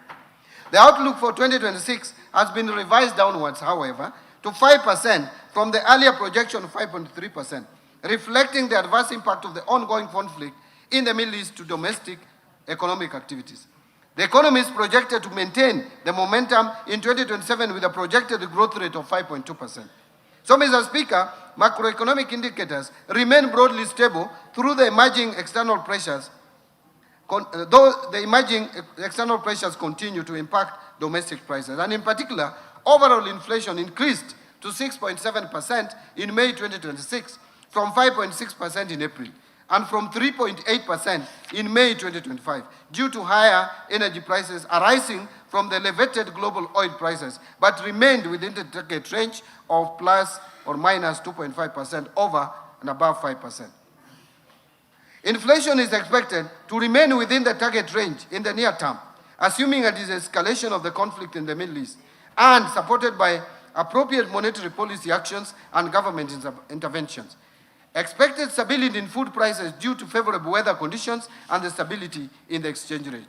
Mr. Speaker, in April 2026, the government has deployed targeted stabilization measures to cushion consumers from the full impact of rising global fuel prices. These interventions include use of resources in the Petroleum Development Levy Fund to subsidize the fuel pump prices. And in addition, the government lowered the VAT rate on petroleum products for 3 months from 16% to 8%. Mr. Speaker, monetary conditions have eased considerably. This follows reduction in the central bank rate from 11.25% in December 2024 to the current rate of 8.7%, and I'm happy the CBK maintained the same rate for the time being. As a result, interest rates have declined over the same period. The 91-day Treasury bill rate declined about 8.3% in May 2026 from 10.3% in December 2024.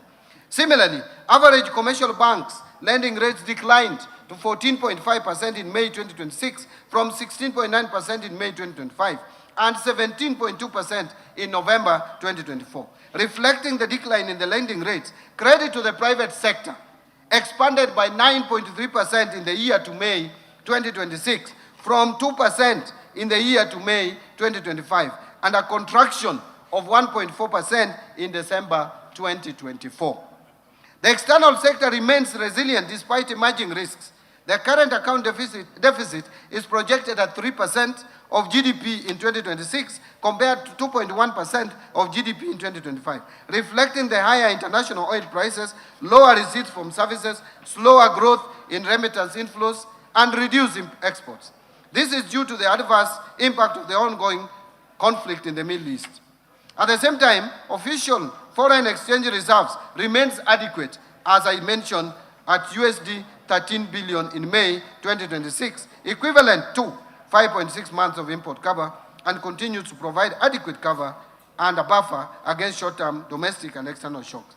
The exchange rate has also remained broadly stable, averaging 129.4 shillings per US dollar in May 2026. And activities in Nairobi Securities Exchange have improved over the past 1 year. The Nairobi Securities Exchange 20-share index rose by 59.9% to 3,491 points in May 2026, up from 2,183 points in May 2025, while market capitalization expanded by 61.6% to 3,412 billion from Kenya shillings 2.11 billion over the same period, trillion over the same period. However, between February and May 2026, the Nairobi Securities Exchange 20-share index declined by 5.5% as investors became cautious of the rising global uncertainty associated with the conflict in the Middle East. Mr. Speaker, the fiscal policy stance for financial year 2026-27 and the medium term is anchored on a fiscal consolidation strategy that advances the priorities of the bottom-up economic transformation agenda while safeguarding debt sustainability and provision of essential public services. The strategy will be supported by continuous domestic revenue mobilization and expenditure rationalization through targeted tax and expenditure reforms. As a result, the fiscal deficit, including grants, is projected to decline gradually from 5.5% of GDP in the financial year 26-27 to 3.3% of GDP in financial year 28-29. Risks remain though. Domestically, climate-related shocks could disrupt agricultural production and infrastructure, while externally, geopolitical tensions, commodity price volatility, weaker global growth, and tighter financial conditions continue to adversely affect inflation, exports, and capital flows. The government will continue to monitor evolution of these risks closely and deploy timely policy intervention to safeguard stability, strengthen resilience, and sustain inclusive economic growth. Mr. Speaker, I will now turn to the policy priorities and strategic interventions that will underpin the budget for financial year 2026-2027. Policy priorities and structural reforms. It will be anchored on bottom-up economic transformation agenda. Mr. Speaker, the economic context I have outlined is a clear reminder that we are operating in a period that demands resolve, discipline, and decisive actions. The convergence of global shocks and domestic pressures calls not only for incremental adjustments, but for bold and well-coordinated policy responses. In this regard, the government has taken and will continue to take firm and where necessary, decisive actions to consolidate recent gains, safeguard macroeconomic stability, protect livelihoods, and strengthen economic transformation. Mr. Speaker, our focus is not only on navigating the immediate challenges, but also on accelerating structural transformation, creating jobs at scale, and ensuring that the benefits of growth are broadly shared among all Kenyans. Mr. Speaker, these interventions are being implemented within a coherent and forward-looking framework anchored on the bottom-up economic transformation agenda. Better remains the government's principal vehicle for translating policy into tangible outcome, and at the household level by aligning investments, reforms, and institutions around the goal of inclusive growth and shared prosperity. Through the bottom-up economic transformation agenda, 5 core priority pillars, the government is scaling targeted interventions that address binding constraints to productivity, expand economic opportunities, and strengthen resilience across sectors. These priority pillars are deliberately structured to reinforce one another, ensuring that progress in one area catalyzes gains across the broader economy. Mr. Speaker, the government also continues to implement complementary cross-cutting policy interventions to sustain economic resilience, accelerate inclusive growth, and improve business environment. This will create a seamless transition to the next frontier of economic transformation. These interventions include the following. 1. Strengthening fiscal and monetary policy coordination to safeguard economic stability and reinforce investor confidence. 2. Enhancing fiscal sustainability by expanding domestic revenue mobilization and improving efficiency of public expenditure. 3. Modernization of strategic infrastructure in transport and logistics, energy, and water sector to improve productivity, connect markets, lower the cost of doing business, and enhance competitiveness. 4. Supporting industrial development, trade, tourism, blue economy, MSMEs, and innovation to accelerate job creation, broaden economic opportunities, and transform Kenya's economy to a net exporter of goods and services. 5. Strengthening environmental conservation and climate change, mitigation and adaptation measures to promote sustainable development and resilience. And 6. Supporting human capital development through continued investment in quality education, universal health care, and well-targeted social protection interventions. 7. Advancing youth empowerment through targeted investment in skills development, entrepreneurship, digital opportunities, and access to affordable financing. And 8. Strengthening governance reforms to enhance public service delivery. Now I want to talk about evidence-based decision-making. Mr. Speaker, as we implement this budget, the government reaffirms its commitment to strengthening economic planning and development as the foundation of sustainable growth, prudent resource allocation, and improved service delivery to our citizens. In the coming financial year, we will intensify efforts to institutionalize evidence-based planning and decision-making across all levels of government. This approach will ensure that public resources are directed to interventions that deliver the highest economic and social returns, aligning with the national development priorities. To achieve this, the government will accelerate the finalization and implementation of a comprehensive economic planning policy and an economic planning bill. These two instruments will create a coherent, transparent mechanism for identifying, prioritizing, and sequencing government policies, programs, and projects based on rigorous economic analysis, affordability, and measurable impact. Mr. Speaker, we will also continue to invest in national statistical system, policy research, data analytics, and monitoring and evaluation to provide timely, reliable evidence for decision-making. Integrated planning and data management system will be rolled out to improve coordination among ministries, departments, agencies, and even county governments. Mr. Speaker, through these measures, we will foster a culture of evidence-based policy making, strengthen public accountability, and ensure that every shilling spent delivers maximum value to the people of Kenya. On the policy and legal and institutional reforms front, Mr. Speaker, to strengthen economic stability, the government continues to roll out targeted structural, institutional, and regulatory reforms to improve the business environment, boost public services efficiency, and reinforce accountability in public finances. In building resilience against climate change, Mr. Speaker, the government has continued to make concerted efforts to strengthen disaster risk management. The recently enacted National Disaster Risk Management Bill, which is now an act of parliament, and I thank this National Assembly, provides a legal framework for coordination of disaster risk management activities across the two levels of government, supporting prompt responses when disasters occur. Mr. Speaker, to further strengthen the country's preparedness and response to climate-related risks, the National Treasury is spearheading the development of a new disaster risk financing strategy for the period 2026-2030, since the earlier strategy for the year 2018-2022 came to an end. Mr. Speaker, and in response to changes in climate, the government will continue to implement the Financing Locally Led Climate Action Program, a transformative initiative that has unlocked green investments at the county level, empowering local communities to adapt to impacts of climate change. Mr. Speaker, to finance large-scale climate and environmental projects, the government will establish the Kenya Green Investment Facility in line with the Kenya's commitments under the nationally determined contributions to the Paris Agreement.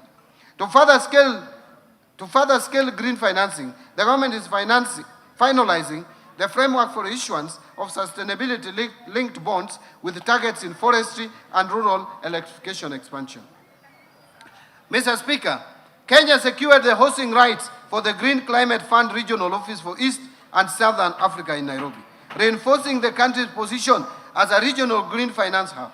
Further, the National Treasury is at an advanced stage of accreditation as a direct access entity to the Green Climate Fund, enabling the country increase public sector-driven climate investments and opportunities.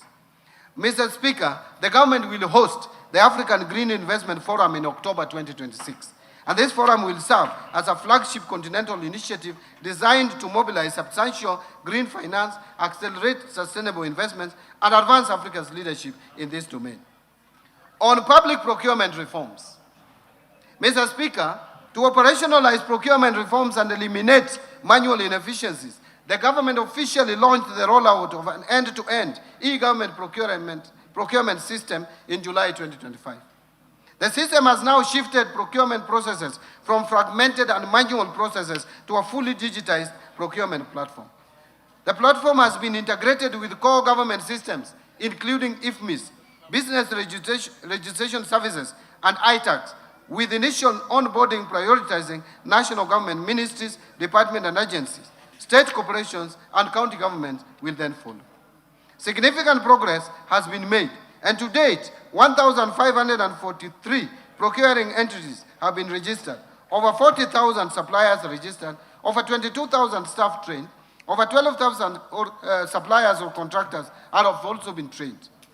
652 annual procurement plans have been published and over 8,000 tenders published.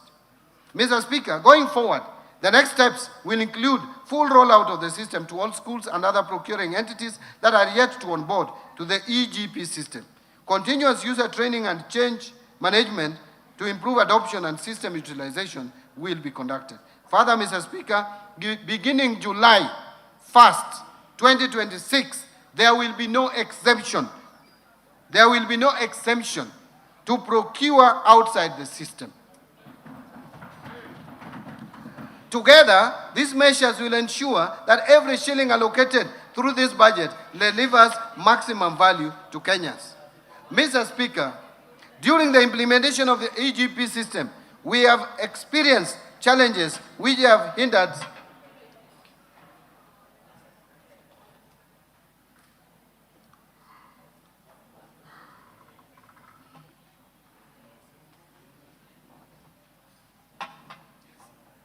Thank you. Mr. Speaker, during the implementation of EGP system, we have experienced challenges which have hindered the seamless implementation of the system. Some of these challenges include resistance from users and litigation in the courts. Mr. Speaker, to further strengthen our procurement framework, the government developed the Public Procurement and Asset Disposal Bill, Amendment Bill 2026, among the key reform areas in the bill, which include mandatory disclosure and reporting requirements, promotion of local content, and preference and reservation schemes, especially for youth, women, and persons with disabilities, and provision of a stronger legal basis for electronic procurement and framework contracting. Mr. Speaker, I submitted this bill of 2026 to Parliament for consideration and approval. I urge the House to favorably consider the bill. I want to now speak about the reforms under the state corporations. Mr. Speaker, state corporations remain a cornerstone of Kenya's development architecture, delivering essential public services and catalyzing strategic investments. Mr. Speaker, I mentioned in my statement last year that the government embarked on a comprehensive reforms which target to streamline mandates, strengthen governance, enhance accountability, and improve operational efficiency of state-owned enterprises. Mr. Speaker, the implementation of the reforms is ongoing through a multi-agency technical working committee. In the first phase, the committee considered 23 mergers, 16 dissolutions, 7 transfers of functions back to ministries, departments and agencies, and the declassification of selected state corporations. Mr. Speaker, under phase 1 of the reforms, the committee has finalized the review of enabling legislations of the affected state corporations and drafted appropriate bills where necessary. Review of the staff complements, skills, and placement deployment of those affected so as to facilitate a smooth transition and documentation of assets and liabilities of the entities identified. I submitted to this House the draft bill supporting the implementation of the reforms under Phase 1, and I urge the honorable members to favorably consider the bills to enable timely implementation of the reforms. Now let me speak about the new kid in the town, government-owned enterprises. Mr. Speaker, further, as part of the reforms, the Government-Owned Enterprises Act number 25 of 2025 was assented to by His Excellency the President on 21st November 2025 and came into effect on 5th December 2025. The Act provides a modern framework for the ownership, oversight, and management of commercial state corporations. Under the Act, the Independent Search and Selection Panel has begun the process of recruiting independent directors of the Board of GOEs. All the government-owned enterprises are required to operate as commercial entities, that is for profit, be self-financing, be self-sustaining, and accountable to the public through the National Treasury. Let me now speak about National Infrastructure Fund.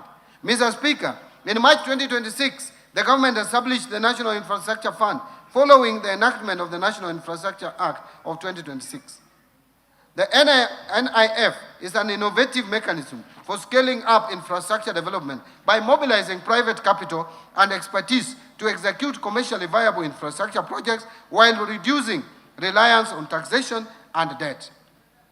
The fund will promote growth of infrastructure projects by pooling capital from diverse sources, which include pension funds, sovereign wealth funds, private equity, banks, development finance institutions, among others, to finance large-scale and long-term projects. In this respect, Mr. Speaker, the proceeds from privatization will be channeled into the fund, that ensuring transparent revenue flow in financing national priority projects, including national highways, airports, seaports, electricity generation, ICT, water and irrigation, and agribusiness. As a start, the proceeds from the March 2026 IPO of Kenya Pipeline Company of 106 billion Kenya shillings, as well as the expected 204 billion Kenya shillings from the partial divestiture of the government stake in Safaricom to Vodacom, will form the seed capital to the fund. Under Sovereign Wealth Fund, Mr. Speaker, to complement the National Infrastructure Fund, the government has submitted to this August House the bill to establish the Sovereign Wealth Fund with three distinct components. The first component is the stabilization component, then there is the strategic infrastructure investment component, and finally, the future generation, also known as URIDI component. And this fund will bring into operation Article 201 of the Constitution on intergenerational equity by ensuring that natural resources wealth is invested productively and spread equitably to both current and future generations. Let me now talk about speak to sugar reforms, or the reforms in the sugar sector. Mr. Speaker, the government has also taken practical steps to deliver its promise to modernize the sugar mills and transform these once struggling factories into productive, sustainable enterprises. The sugar sector reform program has been significantly progressed following the implementation of the government leasing framework for state-owned sugar companies. The leasing process has since been successfully concluded, with investors having fully taken over operations of the sugar factories, namely Chemelis Sugar Company, Moroni Sugar Company, South Nyanza Sugar Company, and Zoia Sugar Company. Mr. Speaker, since the resumption of operations, substantial investments have been undertaken towards rehabilitation and modernization of the factories, resulting in significant revamping of the mills and improvement of operational capacity. These initiatives are expected to enhance efficiency, restore profitability, and protect the livelihoods of farmers.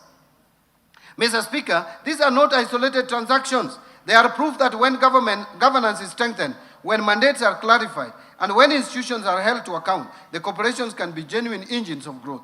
The government will press forward, deepening these reforms and ensuring that every public enterprise earns its place through performance, transparency, and value created.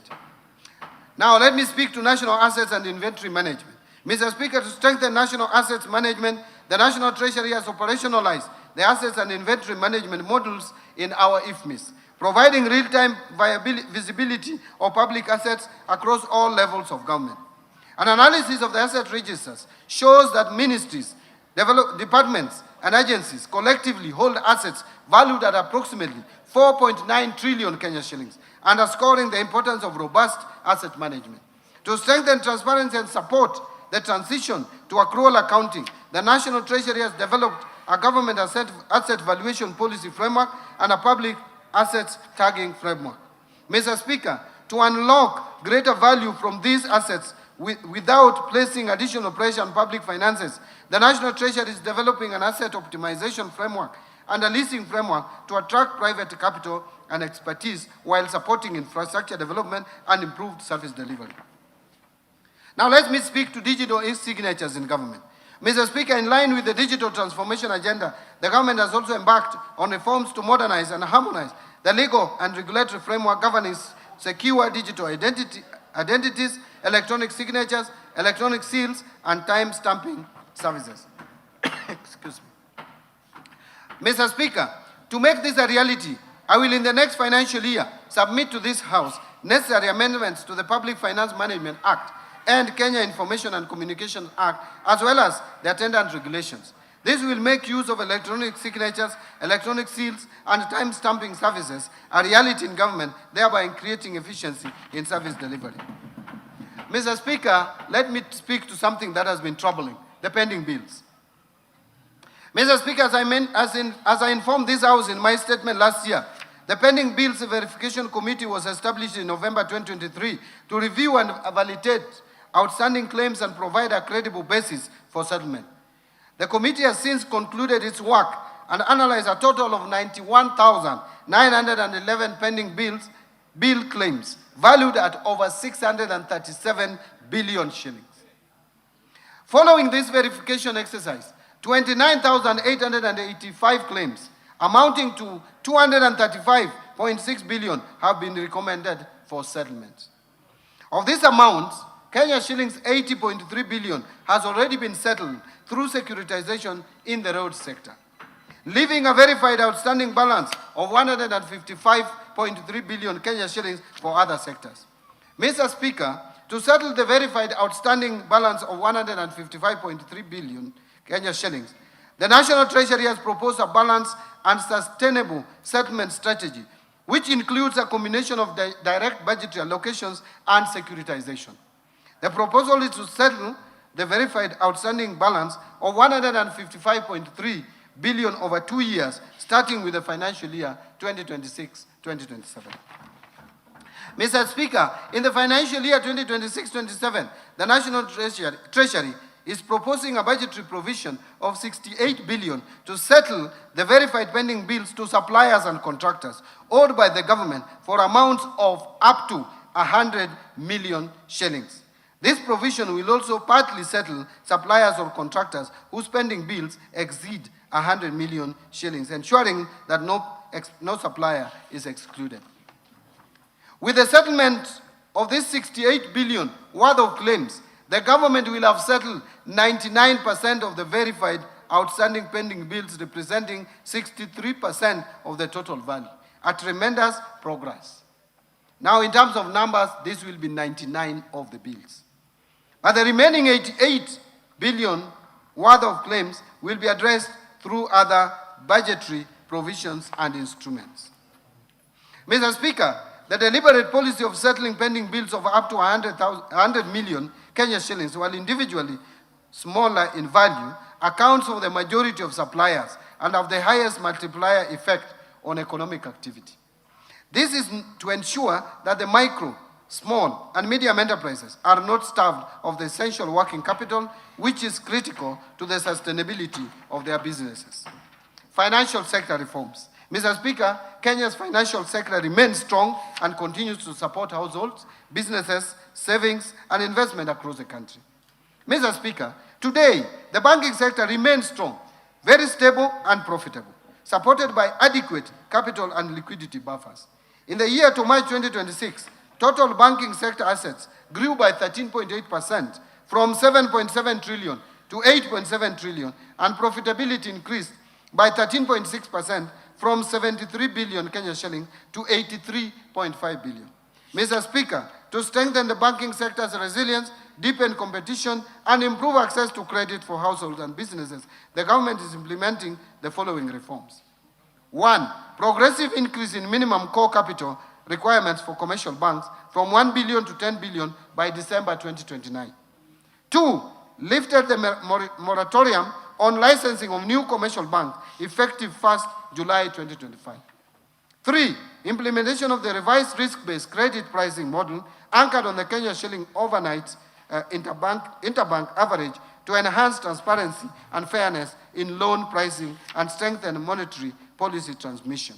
And number 4, implementation of the banking penalties regulations 2025 to strengthen enforcement, governance, accountability, and compliance in the banking sector.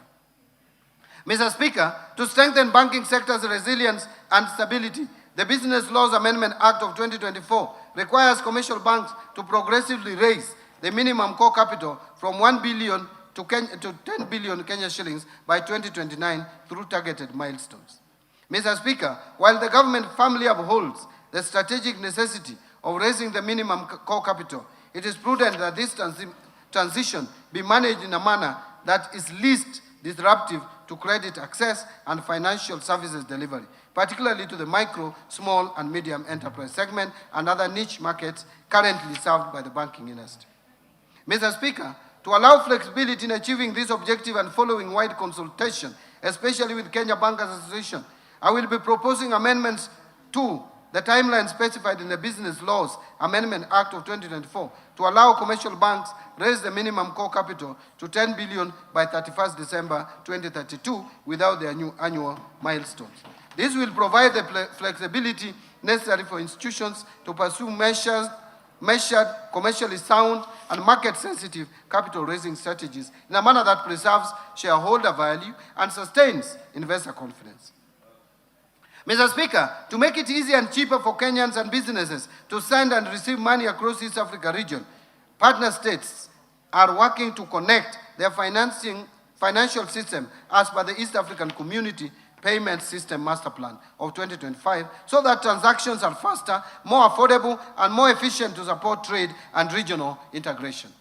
Mr. Speaker, to safeguard the country against illicit financial flows, the government has over the last 2 years undertaken far-reaching reforms aimed at strengthening our anti-money laundering, counter-financing of terrorism, and counter-proliferation financing framework following the country's placement on the Financial Action Task Force Grey List in February 2024. These reforms include the adoption of the Virtual Asset Service Providers legal framework, strengthening beneficial ownership transparency, enhancing risk-based supervision across financial and designated non-financial business and professions sectors, improving interagency collaboration, and increasing investigations, prosecutions, and asset recovery efforts relating to money laundering and terrorism financing offenses. Further, Mr. Speaker, reporting institutions have continued to enhance compliance with AML and CFT obligations, thereby reinforcing the integrity and resilience of our financial system. Mr. Speaker, Kenya has actually made substantial progress in addressing the action items under the FATS Action Plan, with only a few outstanding measures remaining as we approach the conclusion of the implementation period. The government remains fully committed to finalizing the remaining reforms and securing Kenya's exit from the grey list at the earliest opportunity. These achievements demonstrate our unwavering resolve to align Kenya with the international best practices, safeguard the country against illicit financial flows, and strengthen investor confidence in our economy. And Mr. Speaker, the government is also supporting innovation in financial services through the implementation of the Virtual Asset Service Providers Act of 2025. And in this regard, we have developed regulations to govern virtual asset service providers. The regulations framework ensures that new technologies operate in a safe and regulated environment that protects users, strengthens financial stability, and encourages responsible innovation. Under capital markets, Mr. Speaker, I have the following to say. The government continues to implement measures to deepen and broaden capital markets in order to mobilize savings for productive long-term investment. These efforts have continued to yield results, with the Nairobi Securities Exchange recording exceptional performance in 2025. Mr. Speaker, the capital market supported the recent initial public offering by the Kenya Pipeline Company and its subsequent listing at the Nairobi Securities Exchange in March 2026. Further, the capital market supported recent issuances by various companies to raise capital. These include 44 billion Kenya shillings, billion Kenya shilling Sharia-compliant leasing bond for infrastructure financing. The Safaricom's Kenya shillings 20 billion green bond to support 5G expansion. The East Africa Breweries PLC Kenya shillings 16.8 billion medium-term note program, and the Kenya shillings 3.4 billion by Spearhead Africa Infrastructure Fund to support long-term infrastructure financing across the region. Mr. Speaker, innovation in market access has advanced significantly with the launch of ZD trading application integrated into the M-Pesa platform. And this groundbreaking platform enables Kenyans to conveniently buy and sell securities through their mobile phones, marking a major milestone in financial inclusion and retail investor participation. Mr. Speaker, Kenya is emerging as a key player in the carbon credit space, leveraging its rich natural resources and a strong base in renewable energy to participate in global climate markets. To actualize formal trading of carbon credits, the government is preparing carbon credit regulations, and these regulations will allow the government and private sector players to benefit through trading of carbon credits generated in Kenya and the region. And Mr. Speaker, in my recent public engagements, coffee farmers raised concerns of continued exploitation by middlemen in the marketing and pricing of their coffee. Mr. Speaker, I want to assure Kenyans that through the reforms the government is implementing at the Nairobi Coffee Exchange, the exploitative middlemen have been eliminated, ensuring farmers retain a much larger share of the export price of their coffee. Farmers today are able to sell their coffee directly at the exchange, supported by their various brokerage firms, majority of whom are owned by the farmers through their cooperative societies. The Nairobi Coffee Exchange has also enabled price discovery, thereby improving earnings by the coffee farmers. And to further support prompt payment of coffee sold through Nairobi Coffee Exchange, the government introduced the direct settlement system that has reduced payment delays across the coffee value chain. Mr. Speaker, coffee's traceability is today a reality. Through the Nairobi Coffee Exchange trading platform and the direct settlement system, cataloging and invoicing, every coffee lot has a unique identification, milling data, warehouse records, auction sales, and buyer data that can be accessed, allowing traceability of coffee from the farm to the buyer. This has created greater buyer confidence of the origin, quality, and authenticity of Kenyan coffee by eliminating coffee laundering. On pension reforms, Mr. Speaker. Mr. Speaker, delayed pension processing has for long been a source of frustration and hardship for retiring public servants.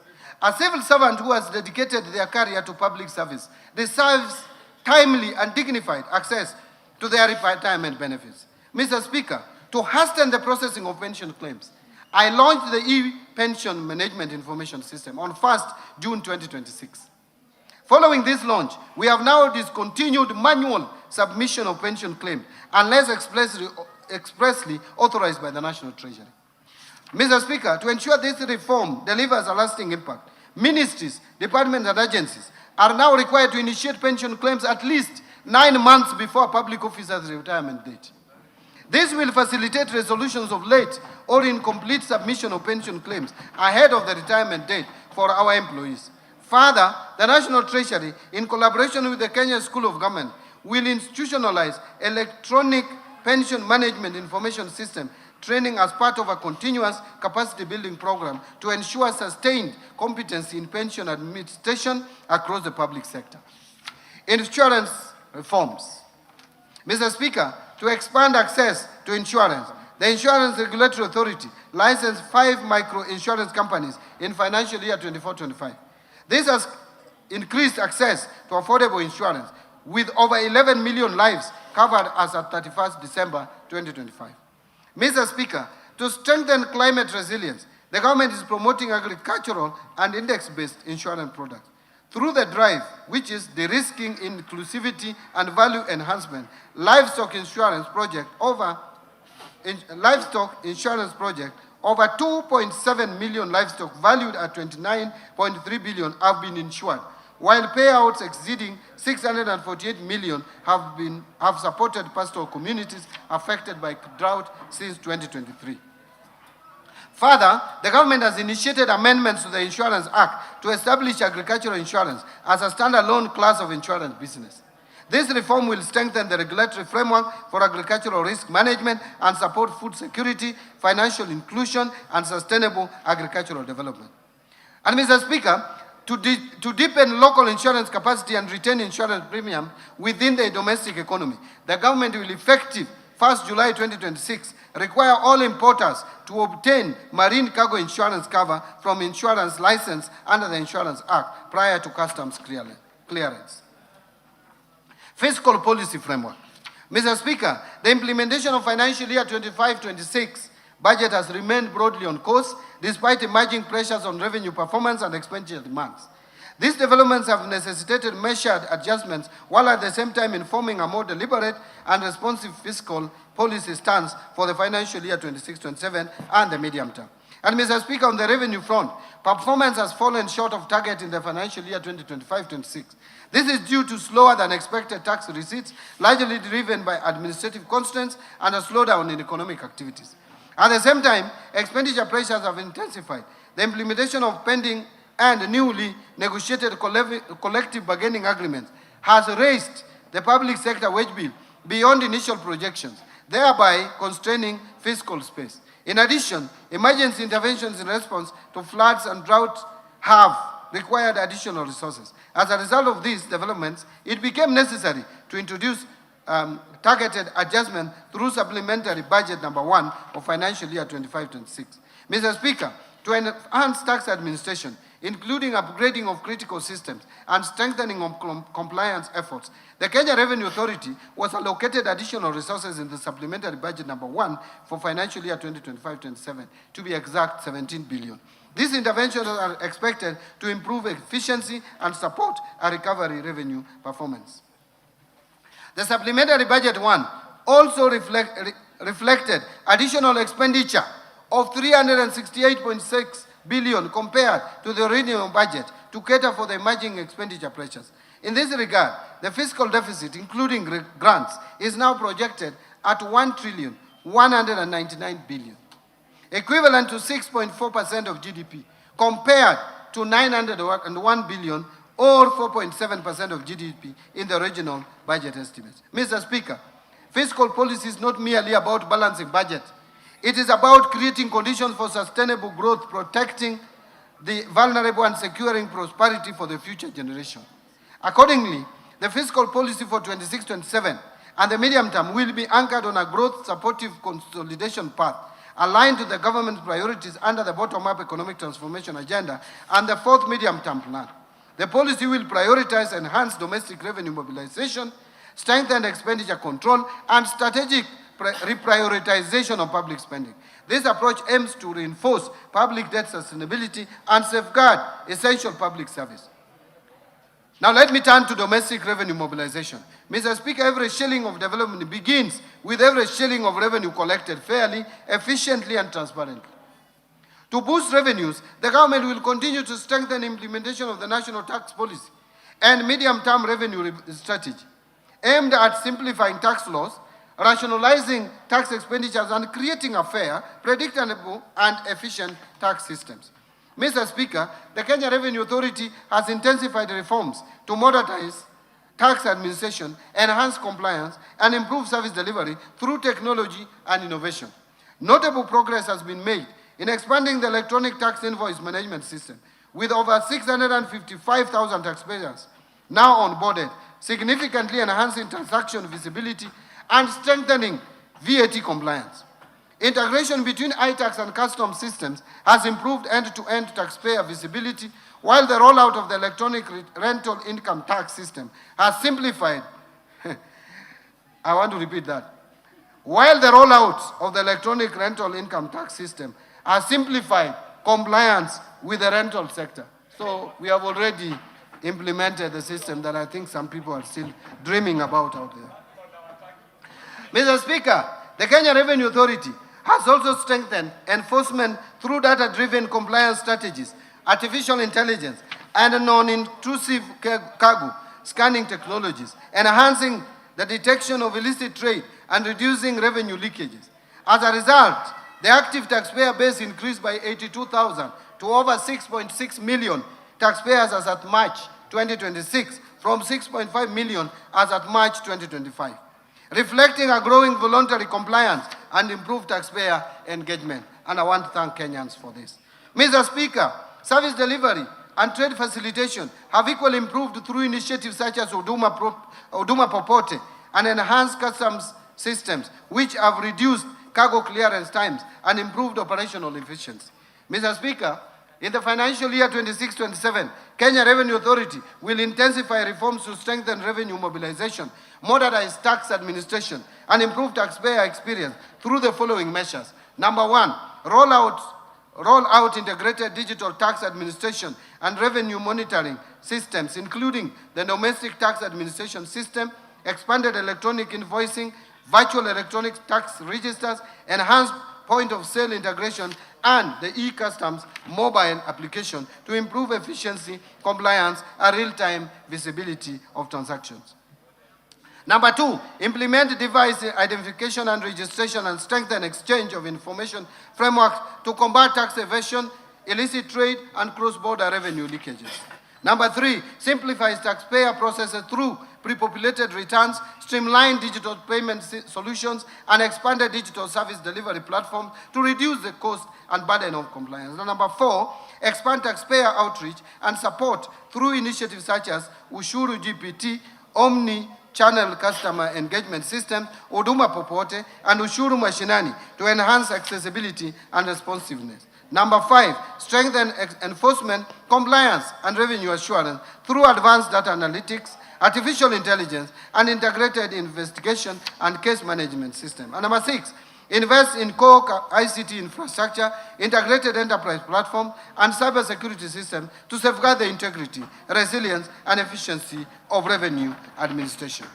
So, Mr. Speaker, the government will continue to scale up non-tax revenues by strengthening the capacity of ministries, departments, and agencies to efficiently generate income from public services while enhancing their operational systems to improve efficiency and overall revenue performance. Now, I want to speak to improving efficiency of the public expenditure. Mr. Speaker, raising revenue is only half the equation. Ensuring that every shilling delivers maximum value is equally important. And in order to improve the efficiency and value for money of public expenditure, the government is implementing targeted reforms to strengthen expenditure controls, enhance transparency, and improve public sector efficiency.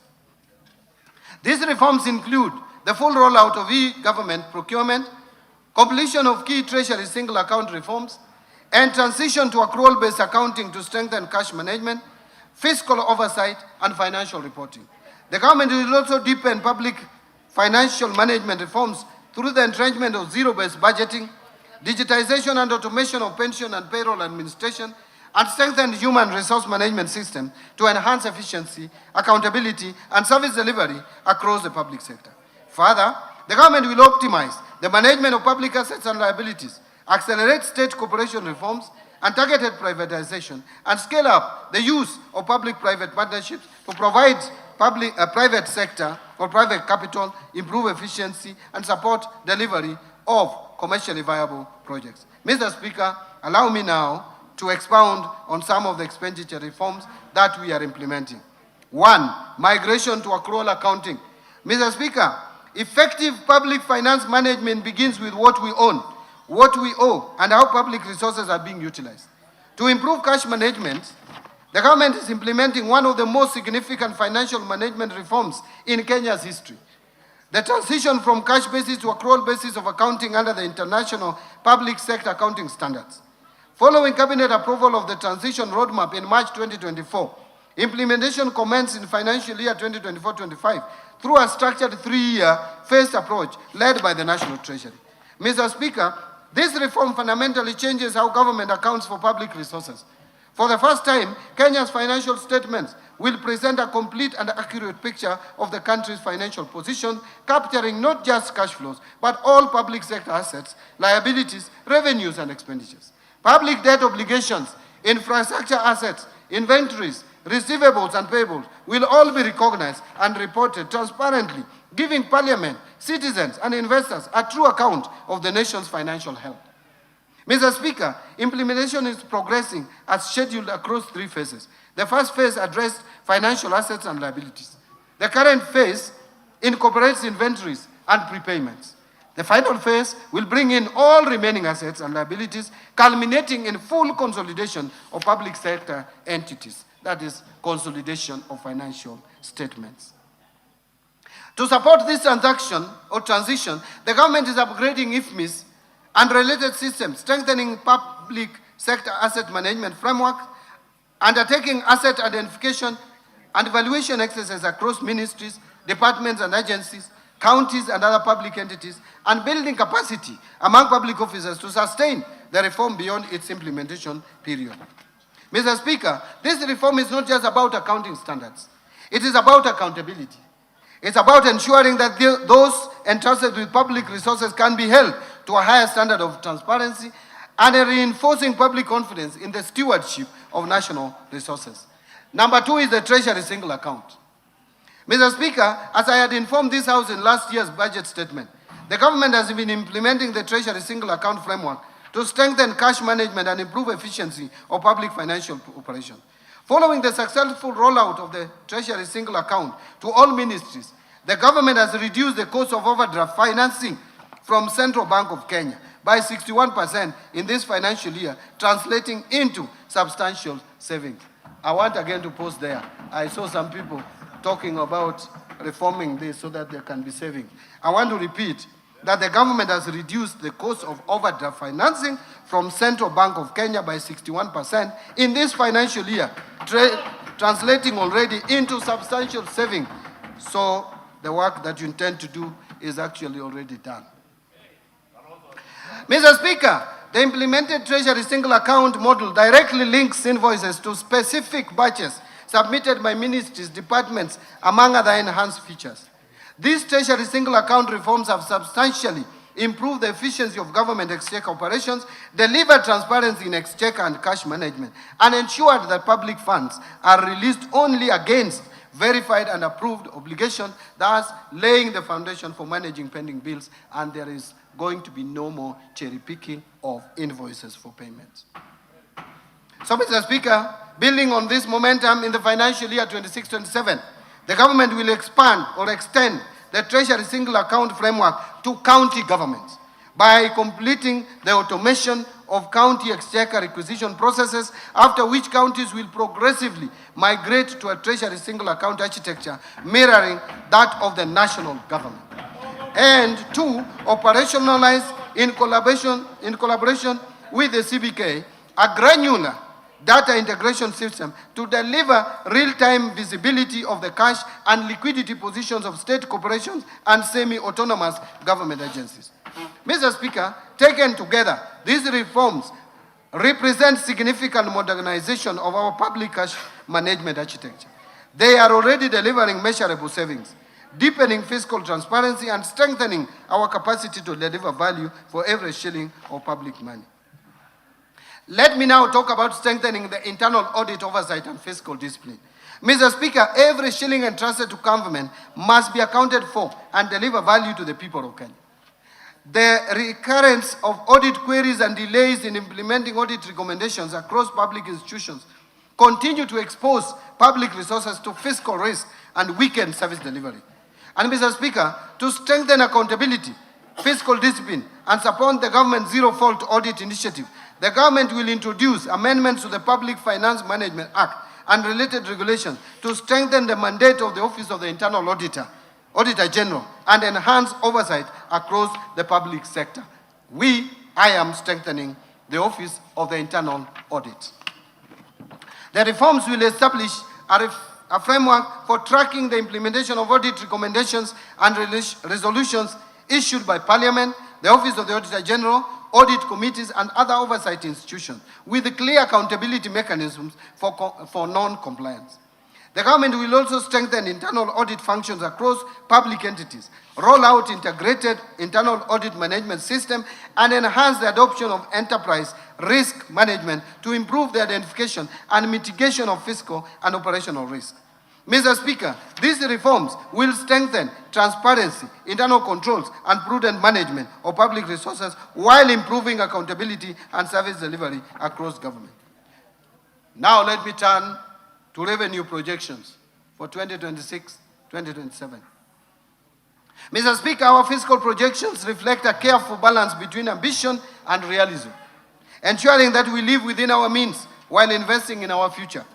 Based on the outlined policy measures, total revenue collection, including appropriation in aid, for the financial year 2026-27 is projected to be 3,630.5 billion, which is equivalent to 17.4% of our GDP.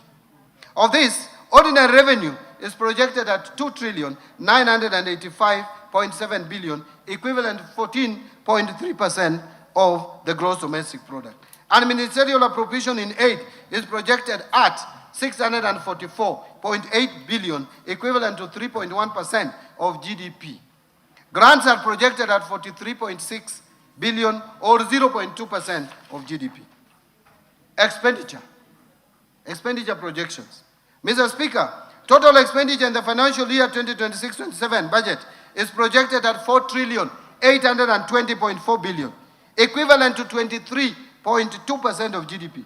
And of this, recurrent expenditure will amount to 3,568.4 billion, which is equivalent to 17.1% of GDP, and development expenditure, including allocations to domestic and foreign finance projects, contingency fund, and equalization fund, will amount to 750 billion shillings, which is equivalent to 3.6% of GDP. Total allocation to county governments is projected at 502 billion shillings, of which 428 billion is equitable share, and 74 billion is additional allocations from the national government's share of revenue, and loans and grants from development partners. So 16.6 billion national government, and loans and grants 57.4 billion. Financing deficit, fiscal deficit and financing. Mr. Speaker, the resultant fiscal deficit, including grants, is projected at 1,146.2 billion, equivalent to 5.5% of GDP. The fiscal deficit will be financed by net external borrowing of 116.2 billion, equivalent to 0.6% of GDP, and net domestic borrowing of 1,030 billion, which is equivalent to 4.9% of GDP. Public debt management. That leads us to discussion on public debt management. Mr. Speaker, debt is a tool for development, but only when managed prudently and sustainably. To preserve debt sustainability and strengthen economic resilience, the government will continue implementing fiscal consolidation measures anchored on enhanced domestic revenue mobilization, strict expenditure controls, and improved efficiency in public spending. Given these reforms, the present value of public debt to GDP is projected to decline steadily towards the approved debt anchor over the medium term.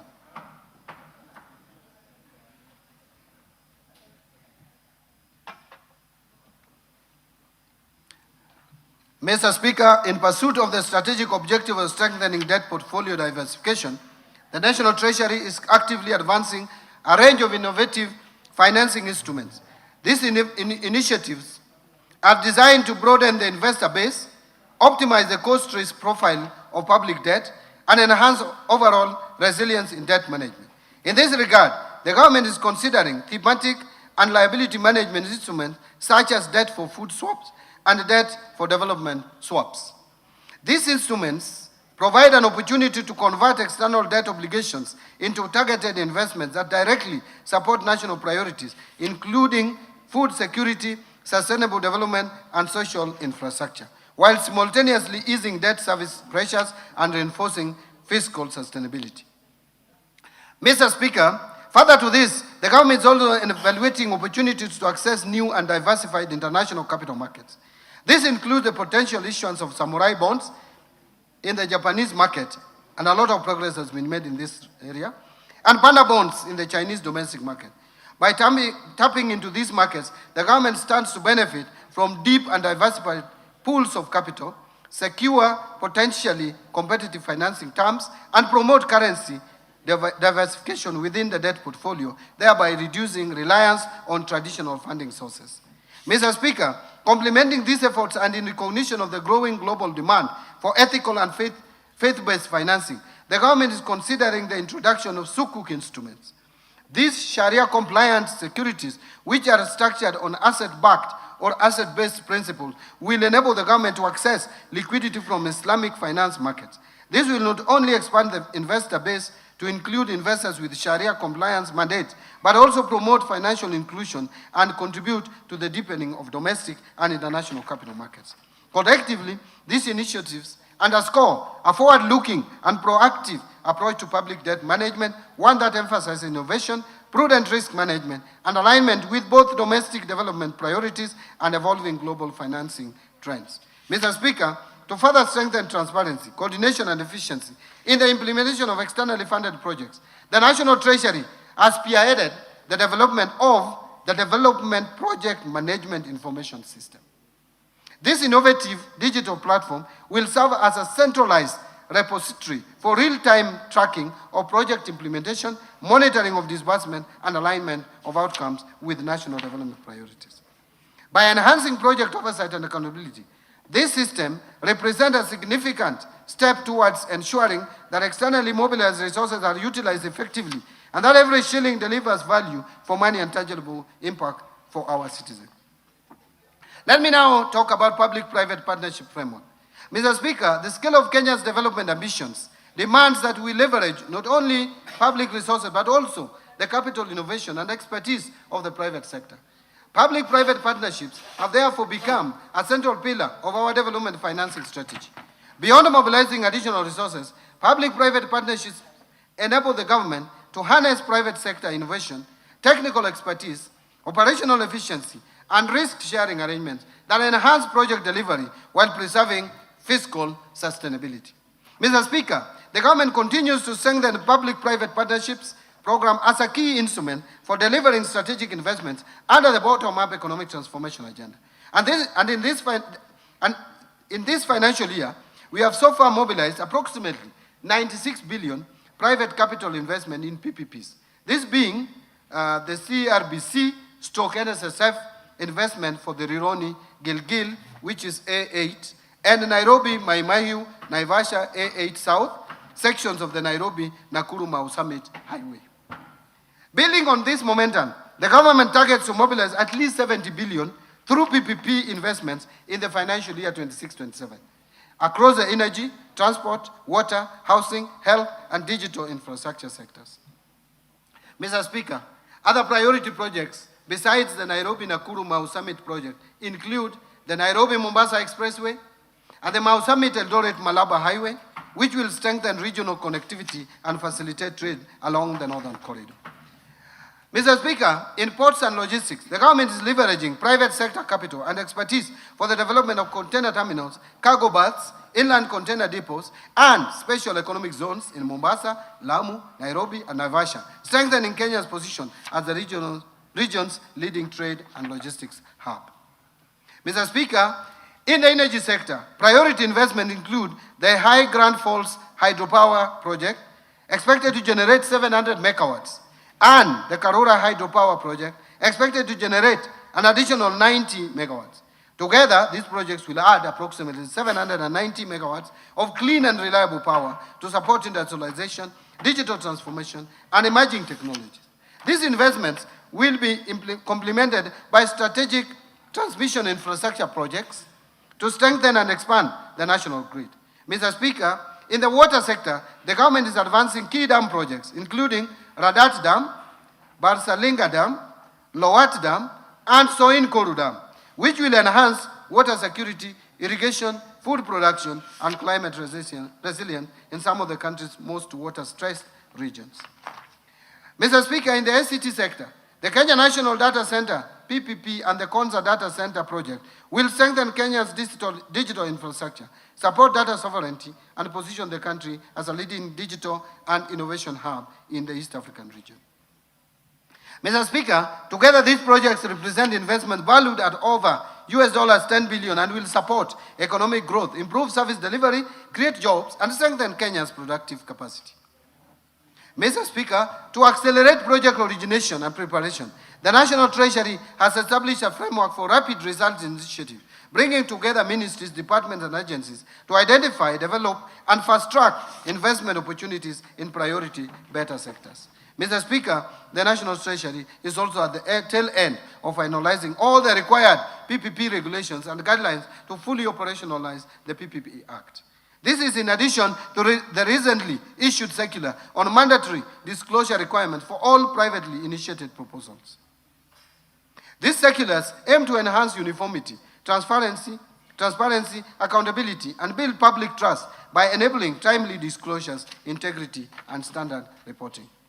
Mr. Speaker, as we expand the PPP program, we remain committed to increasing the participation of Kenyan enterprises, investors, and financial institutions to promote local ownership, domestic value creation, and reduce foreign exchange risk. In this regard, the National Infrastructure Fund will play a key role in mobilizing long-term domestic capital and supporting local participation in infrastructure financing.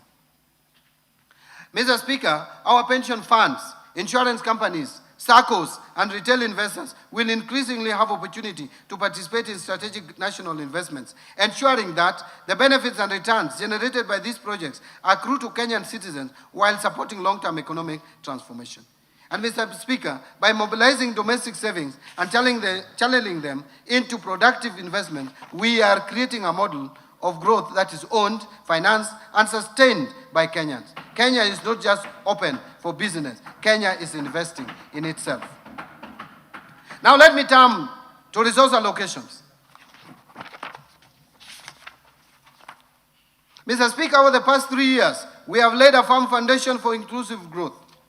For financial year 2026-2027, the financial year 2026-2027 builds on those gains and advances the bottom-up economic transformation agenda. The administration's core economic strategy aligned with the fourth medium-term plan of Vision 2030. Better focuses public resources on unlocking productivity and increasing incomes at the base of the economy through deliberate, value chain-driven allocations. And with limited fiscal space, this budget prioritizes interventions that deliver the greatest impact in job creation, higher household incomes, and broader economic participation. Agricultural transformation and inclusive growth as the first pillar. Mr. Speaker, agriculture remains central to better and Kenya's long-term prosperity. It supports more than 2/3 of Kenyan households and generates significant employment multiplier effects, especially among groups historically excluded from modern economic opportunities. Strengthening agriculture is therefore essential food and nutrition security, enhancing resilience, and promoting a shared prosperity. Mr. Speaker, to accelerate agriculture transformation, I propose, and bearing in mind that agriculture is largely devolved, but I propose a targeted allocation of 64 billion across priority programs that boost productivity, value addition, and resilience. Key investments include 18 billion for fertilizer subsidy program, 2 billion for seed subsidy program, 1 billion for coffee seedlings program to lower input costs for smallholders, 4.7 billion for the National Agricultural Value Chain Development Project to advance processing and market linkages. Further, I propose 5.4 billion for the Food System Resilience Project and 1.6 billion for the Resilience for Food and Nutrition Security Program to enhance adaptive livelihoods, diversify income sources, and reduce vulnerability to climate shocks. Mr. Speaker, recognizing the economic potential of pastoral and livestock systems, I propose 3.3 billion for de-risking, inclusion, and value enhancement of pastoral economies program, 1.3 billion for Kenya Livestock Commercialization Program, and 400 million for the Livestock Value Chain Support Project. These allocations will foster greater market access, commercialization, animal health services, and resilience among pastoral communities. Mr. Speaker, the blue economy offers meaningful opportunity for coastal and lakeside communities. To support the growth of the blue economy, I propose 8.2 billion for the blue economy and fisheries subsector, which includes 2.1 billion for aquaculture business development project, 1.8 billion for the Kenya Marine Fisheries and Socio-Economic Development Project, and 578 million for Kabonyo Fisheries and Aquaculture Training Center. These investments will expand sustainable aquaculture, uplift fisher folks' incomes, and create jobs in value addition and logistics. Mr. Speaker, addressing historical land inequalities remains a priority for this government. To promote equitable access and ensure sustainable land management, I am proposing 9.4 billion for settlement of the landless. Of this amount, 5 billion is for the landless in the coast region. 892 million for the processing and registration of title deeds, and 388 million will go towards digitization of land registries to secure tenure, reduce disputes, and unlock productive land use. Now let me turn to the second pillar, that is transforming the micro, small, and medium enterprises economy. Mr. Speaker, MSMEs are the backbone of our economy. They account for 98% of businesses, provide approximately 14.9 million jobs, and contribute about 40% to our GDP. They span informal home-based enterprises, artisans, mechanics, tailors, carpenters, fabricators, and medium-sized firms. Nurturing this sector is essential for broad-based job creation and inclusive growth. Mr. Speaker, lack of affordable credit remains a major constraint for MSMEs and households at the bottom of the pyramid. To address this, I propose 550 million for the Center for Entrepreneurship Project to strengthen incubation, skills, and business development services, and 1.1 billion for Rural Kenya Financial Inclusion Facility to expand credit access and financial services to underserved communities. Housing and settlement as the third pillar. Mr. Speaker, decent housing underpins social stability and economic productivity. Our affordable housing program not only provides safe and affordable homes to Kenyans, but also generates jobs directly in construction and indirectly across building materials and services sector.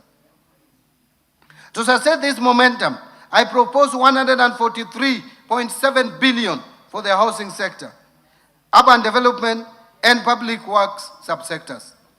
This package will include 18.6 billion under the Kenya Urban Program, 50.6 billion for construction of affordable housing units, 20.9 billion for social housing units, and 20.2 billion for the institutional housing, and 18.2 billion for critical social and physical infrastructure.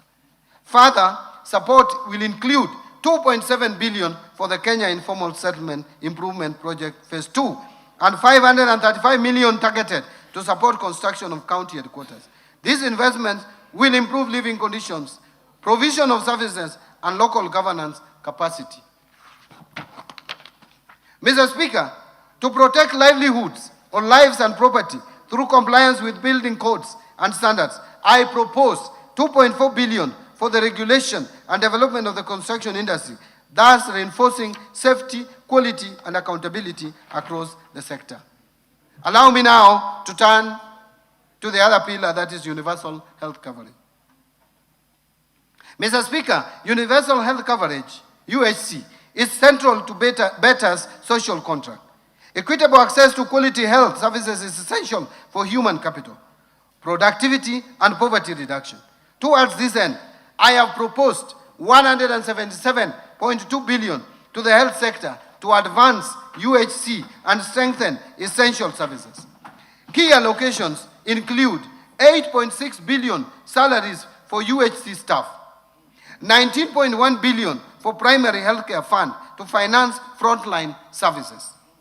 Mr. Speaker, to reduce the burden of communicable diseases and advance immunization, I am proposing 18.5 billion for the Global Fund and 6.4 billion for vaccines and immunization program. This investment will protect children and communities and reduce health-related economic shocks. Mr. Speaker, tackling cancer and other chronic illnesses requires focused investment. I propose 3 billion to the Emergencies, Chronic and Critical Illness Fund, 1 billion for construction of a cancer center at Kisii Level 5 Hospital. 300 million to strengthen cancer management in Kenyatta National Hospital. And 150 million for the expansion of comprehensive cancer center at Kenyatta University Teaching Referral and Research Hospital. These measures will expand diagnostic and treatment capacity across the region, given that we are leading as a leading hub in terms of health in this region. Mr. Speaker, to improve tertiary healthcare, I propose 45.3 billion for our referral hospitals. Additional targeted investments will include the following: 470 million for the construction of Kenyatta National Hospital Burns and Pediatrics Center, 300 million for renovations and replacement of obsolete equipment at Kenyatta National Hospital, and 2 billion for construction of a new 2,000-bed multi-speciality at Moi Teaching and Referral Hospital to expand capacity and improve health outcomes. Mr. Speaker, to ensure reliable supply chains and strengthen human resources, I am proposing 20.9 billion for Kenya Medical Supplies Agency, KEMSA, 3.1 billion for the Kenya Medical Research Institute, 1.3 billion for the Integrated Reproductive Health Program, 500 million for family planning and reproductive health commodities, and 600 million for equipment at the National Blood Transfusion Services. Mr. Speaker, as a country, we value the services offered by our health workers. To build workforce capacity, I propose 9.3 billion for medical interns, 10.9 billion for the Kenya Medical Training College, and 3.2 billion and 396 million for stipend and medical insurance for community health promoters, respectively.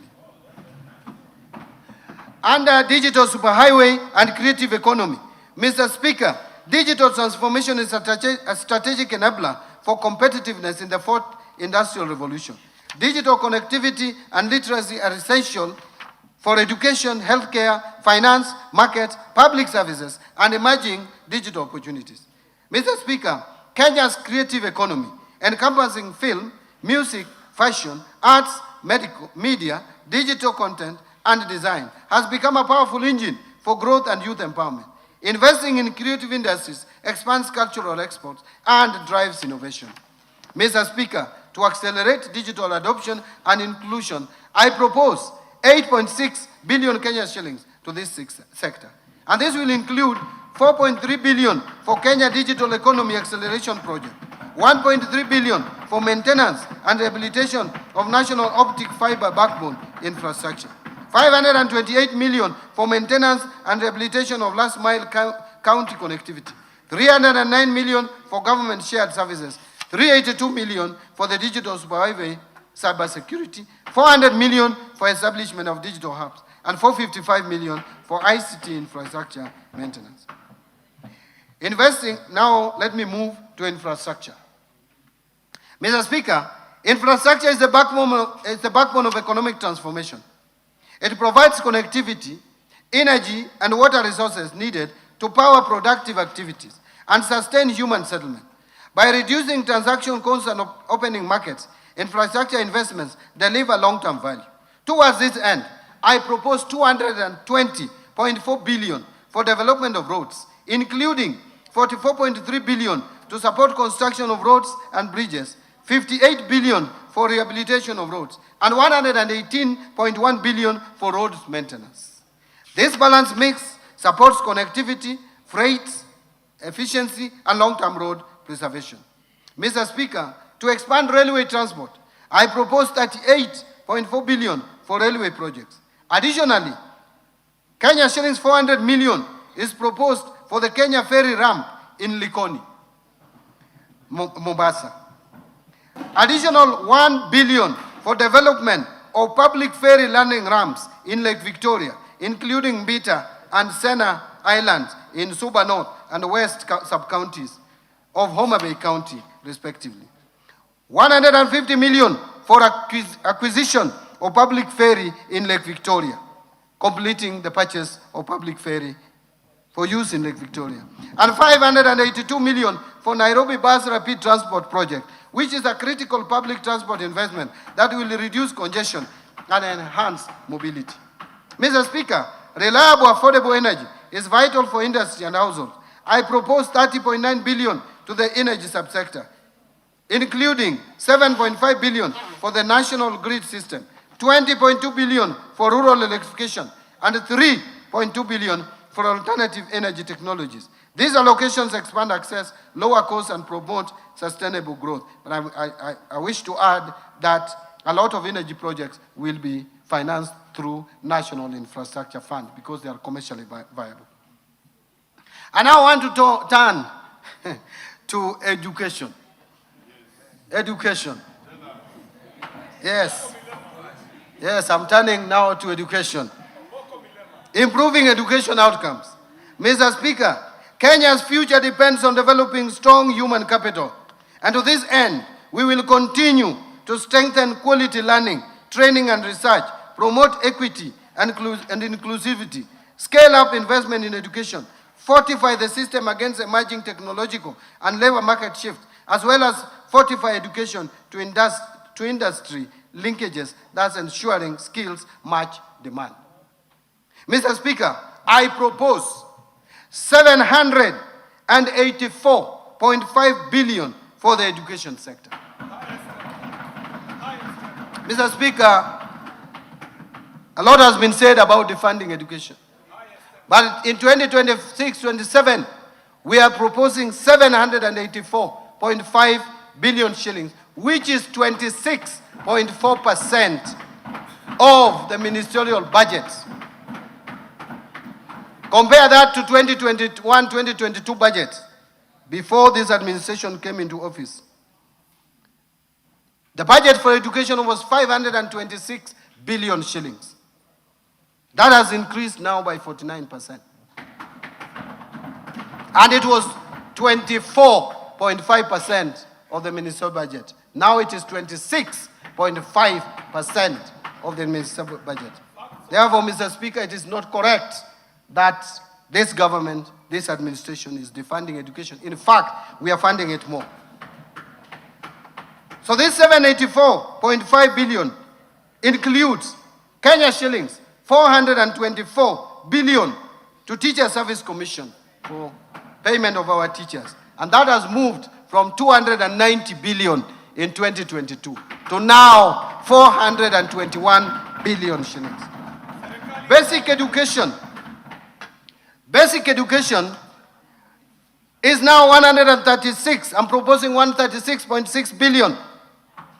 Compare that to 107 billion in 2022. 163.9 billion for higher education, which was 105 billion in 2022. 1.3 billion for science, innovation and research, and 58.5 billion for technical, vocational education and training. This comprehensive allocation safeguards service delivery and expands opportunities across the learning continent. Mr. Speaker, within this funding to the education sector, I propose 7 billion for free primary education, 54.6 billion for free day secondary education, and 30.7 billion for junior secondary school capitation. Those two lines, the free day secondary education 54.6 plus junior secondary education of 30.7 adds to a total of 85.3 billion. What was it in 2022? In 2022, it was 62.4 billion shillings.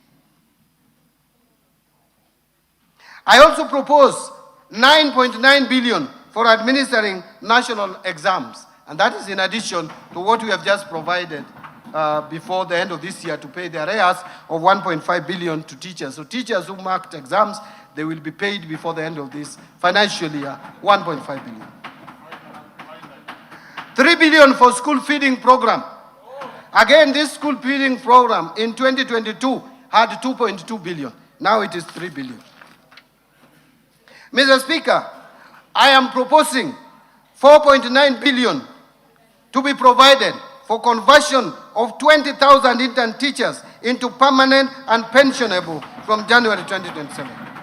Further, the newly recruited 24,000 intern teachers will be converted into permanent and pensionable terms in July 2027. In this respect, I am proposing an allocation of 8.2 billion for intern teachers to address staffing gaps and improving learning outcomes. Mr. Speaker, this government, by the time we reach next year, we will have employed 116,000. If you put it in terms of averages, over 20,000 teachers per year. There is no any other government that has ever employed more than 10,000 teachers per year. This government is employing on average 20,000 teachers per year.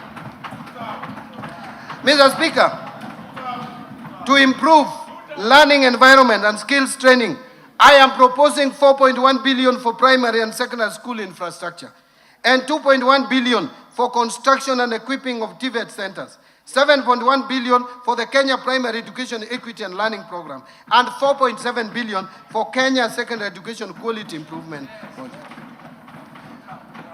Mr. Speaker, further investments in this sector include the following: 56.3 billion for Higher Education Loans Board for provisional loans to university and TVET students. And how much was it in 2022?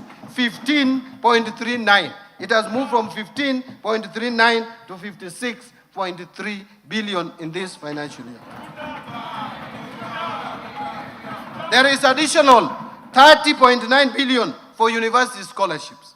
There is also 9.2 billion dedicated specifically for TVET scholarships and 6.7 billion for CBA arrears for universities and 2021-2022 CBA. And another 5.9 billion for ongoing projects in universities across the country, measures that expand access and strengthen human capital for a competitive economy. Mr. Speaker, let me talk now or speak to supporting manufacturing for job creation. Mr. Speaker, manufacturing is a linchpin for structural transformation. We will therefore continue to strengthen local value chains, deepen backward and forward linkages, and enhance competitiveness in domestic and export markets. Mr. Speaker, to continue promoting local industries, I propose 16.7 billion to support manufacturing initiatives across implementing agencies. This includes 2.6 billion for equipping county integrated agro-industrial parks, the ones that have been completed. 5.4 billion for supporting access to finance and enterprise recovery projects. 602 million for development of a three-river textile hub. 300 million for establishment of flagship export processing zone SAP, and 604 million for the development of special economic zone textile park in Naivasha, and 2.4 billion for Kenya jobs and economic transformation. These measures will deepen industrial clustering and create high-quality jobs. Mr. Speaker, I further propose 500 million for coffee cherry revolving fund, 2 billion for coffee debt waivers, and 2.7 billion for sugar sector reforms in order to stabilize key agricultural industrial value chains and protect livelihoods. Mr. Speaker, to prepare our youth for industry needs, I propose Kenya shillings 500 million for construction of industrial research laboratories that will foster innovation, internship, and industry academia collaboration. Now, improving security, which is of concern to all of us. Mr. Speaker, a safe and stable environment is indispensable for investment, trade, and economic growth.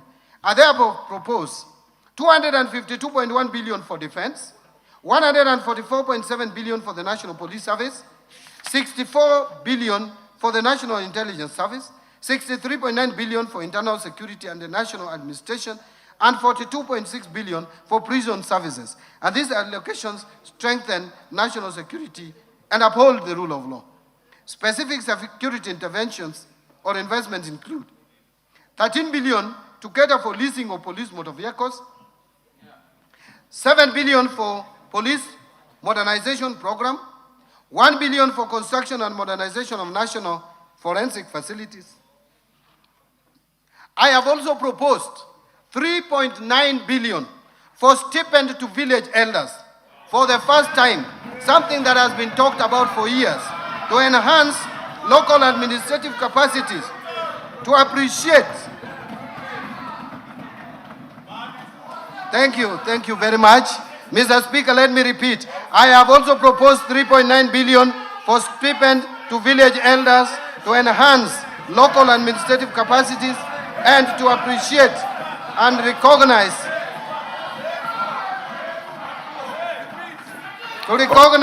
the role played by village elders in helping address security and other societal challenges. Mr. Speaker, allow me now to turn to protecting the vulnerable groups in our society.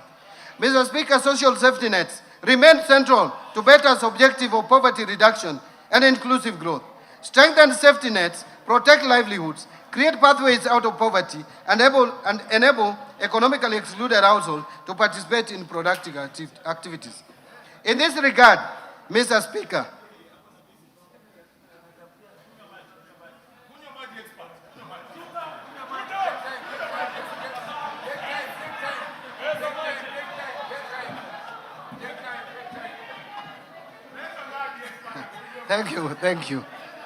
Thank you, Mr. Speaker.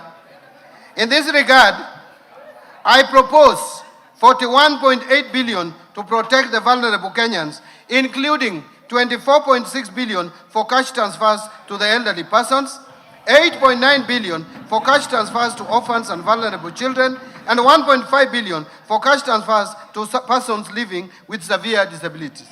These measures provide immediate relief and sustain basic consumption.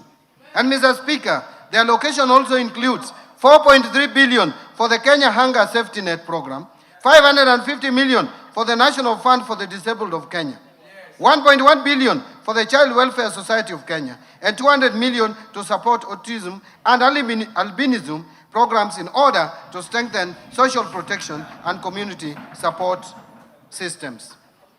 Under equity, poverty reduction, women and youth empowerment. Mr. Speaker, anchored on the Kenya Young People's Agenda, we are funding key government interventions that will equip young youth with entrepreneurial and life skills, promote local and international employment, and unlock opportunities for youth-owned MSMEs. Mr. Speaker, the government will also fund initiatives that advance gender equality by promoting meaningful inclusion of women in decision-making, enhancing their economic empowerment, and intensifying efforts to eliminate gender-based violence and harmful practices such as female genital mutilation. Mr. Speaker, to empower youth, women, and constituencies across the country, I propose 110.2 billion for targeted initiatives.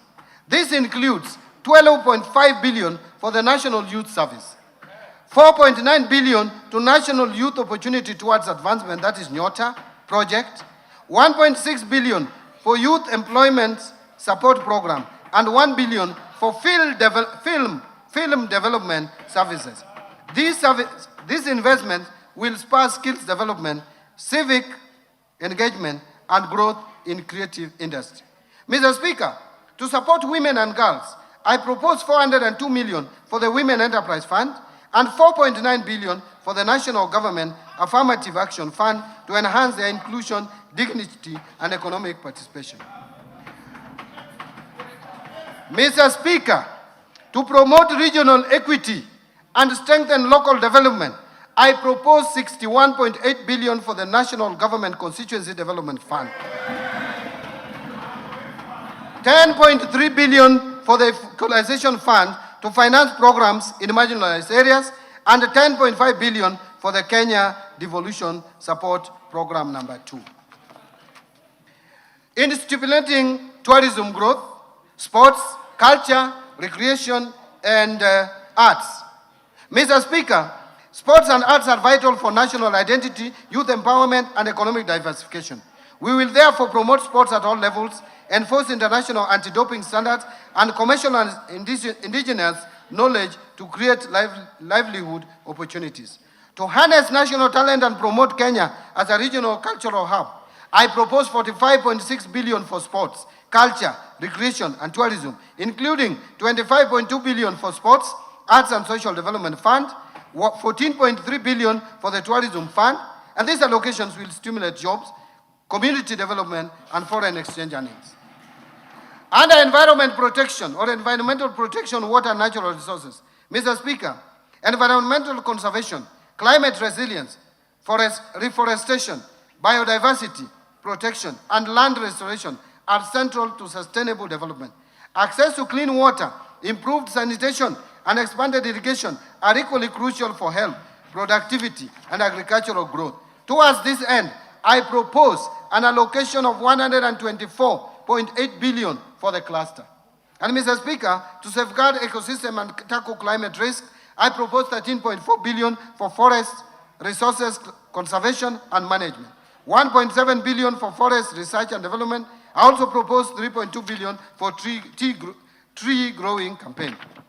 Mr. Speaker, I further propose 4.7 billion for environment management and protection, 8.9 billion for the Kenya Financing Locally Led Climate Action Project, FLOCA, and 1.8 billion for meteorological service. Mr. Speaker, in order to support solid waste management in Nairobi, I propose 2.5 billion and 1 billion for the removal of asbestos as well. Additional targeted allocations in this sector include 13 billion for wildlife security, conservation and management, 1.2 for wildlife research and development, 1.1 billion for human-wildlife conflict compensation, 800 million for wildlife insurance. And these investments protect natural capital that underpins tourism and rural livelihoods. Mr. Speaker, to expand water infrastructure and ensure water security, I propose 51.5 billion for water and sewerage infrastructure development, 6.3 billion for water resource management, 2.5 billion for water storage and flood control. Mr. Speaker, to promote irrigation development in the country and reduce reliance on rain-fed agriculture, I propose 1.1 billion for irrigation and drainage development, 1.8 billion for large-scale commercial irrigation development, 3.3 billion for community-managed irrigation development, 3 billion for public irrigation schemes, 1.6 billion for revitalization of irrigation in nasal areas, and these allocations will improve access, productivity, and resilience in agriculture and settlement. Now, improving governance and sustaining the fight against corruption. Mr. Speaker, strong institutions and adherence to the rule of law are prerequisites for sustainable development. Effective governance strengthens investor confidence and ensures efficient delivery of public services. To strengthen accountability and the rule of law, I propose 5.1 billion for the Ethics and Anti-Corruption Commission, 7 billion for the Office of the Director of Public Prosecutions, 6 billion to the State Law Office, 9.8 billion for the Office of the Auditor General, and these allocations will intensify anti-corruption efforts and reinforce public sector integrity. Mr. Speaker, to enhance parliamentary oversight and legislative functions, I propose 50.9 billion for Parliament. Further, to support administration of justice, I propose 30.4 billion for the judiciary. These allocations are essential to uphold democracy, transparency, and citizen trust in public institutions. Now, allocations to county governments. Mr. Speaker, the government remains committed in supporting devolution through intergovernmental fiscal transfers in line with Article 202 of the Constitution. I therefore propose to allocate 428 billion in equitable share, which shall be transferred to the respective county governments as per the first basis formula during the financial year 26-27. The 428 billion represents 21% of the most recently audited revenues for the financial year 22-23, way higher than the minimum of 15% prescribed in Article 203 2 of the Constitution. Mr. Speaker, including the additional allocation from the national government share of revenue of 16.6 billion to the proposed shareable of 428 billion, implies that the county government will receive a total of Kenya shillings 444.6 billion, just a few billions, less than about 5 billion less than what is in the 10-point agenda. Further to this allocation, I have proposed an additional allocation of 57.4 billion from loans and grants from development partners. Mr. Speaker, the National Treasury has developed the Draft Public Finance Management Bill 2025, which proposes to amend Sections 42, and 191 of the Public Finance Management Act, CAP 412. These amendments aim to provide for submission of two separate bills, one on the county government's additional allocations, national government share of revenue bill, and the other on proceeds from loans and grants from development partners bill. This will mitigate delays in the approval and disbursement of county government's additional allocations. Now let me speak or talk about equalization fund. Mr. Speaker, to support implementation of projects in the marginalized areas, 10.3 billion has been proposed as an allocation to the equalization fund in the financial year 26-27. Mr. Speaker, now I turn to county government pending bills. Mr. Speaker, the growing stock of pending bills in county government poses a fiscal risk. As of 30th June 2025, county governments reported outstanding pending bills of 183 billion. And Mr. Speaker, during its 27th ordinary session, the Intergovernmental Budget and Economic Council, IBEC, approved and adopted the county government's pending bills action plan submitted by the Controller Budget. The Council directed all county governments to customize and implement their respective pending bills action plans to progressively reduce the stock of pending bills. I urge county governments to ensure full implementation of the agreed action plans. Now let me turn to taxation measures. Having talked about expenditure, the money being allocated here and there, now it is the time to see where money is coming from. Taxation measures. Mr. Speaker, following the tragic events of 25th June of 2024, which I hope will never be repeated again in this country, a day that remains etched in our hearts, government was reminded of the need to always listen to the voices of our citizens. As I mentioned at the beginning of this statement, I championed public engagements with Kenyans of all walks of life while putting together this budget and the supporting policy measures. Mr. Speaker, over the last 1 month, focus has been more on the Finance Bill 2026. And like I mentioned, I engaged Kenyans widely in town hall meetings, various media stations, Bunge la Mwananchi at Jivanji Gardens here in Nairobi, Ongata Rongai in Kajiado, comrades at the University of Nairobi, Citizen Digital Express, just to mention but a few. I wish to thank all Kenyans who took time to attend these forums and engage with me. My assurance is that their voices have been reflected in the proposal that I'm presenting today. Mr. Speaker, in preparing these proposals, I have been guided by the overriding principle of placing the well-being of the common Mwananchi first. In this regard, I have deliberately chosen not to introduce new taxes or increase tax rates that would further overburden the hardworking Kenyans and their families. Instead, the measures are focused on reforms that improve efficiency in tax collection, create a fairness in the tax system, and broaden the revenue base without burdening the Mwananchi. Mr. Speaker, allow me to share a striking reality. Today, only 3.1 million working Kenyans contribute to pay as you earn. Yet, millions of other Kenyans that make money in our economy do not contribute to the taxes we collect. Many of these people have been filing nil returns year after year. The burden of developing this country has therefore been on a few of us. And Mr. Speaker, that this must change. We shall continue to broaden our tax base, a process that will help us lower tax rates to ease burden on the few that are tax compliant. Mr. Speaker, to support financing of the 2026-27 budget, I will today present highlights of two sets of proposals.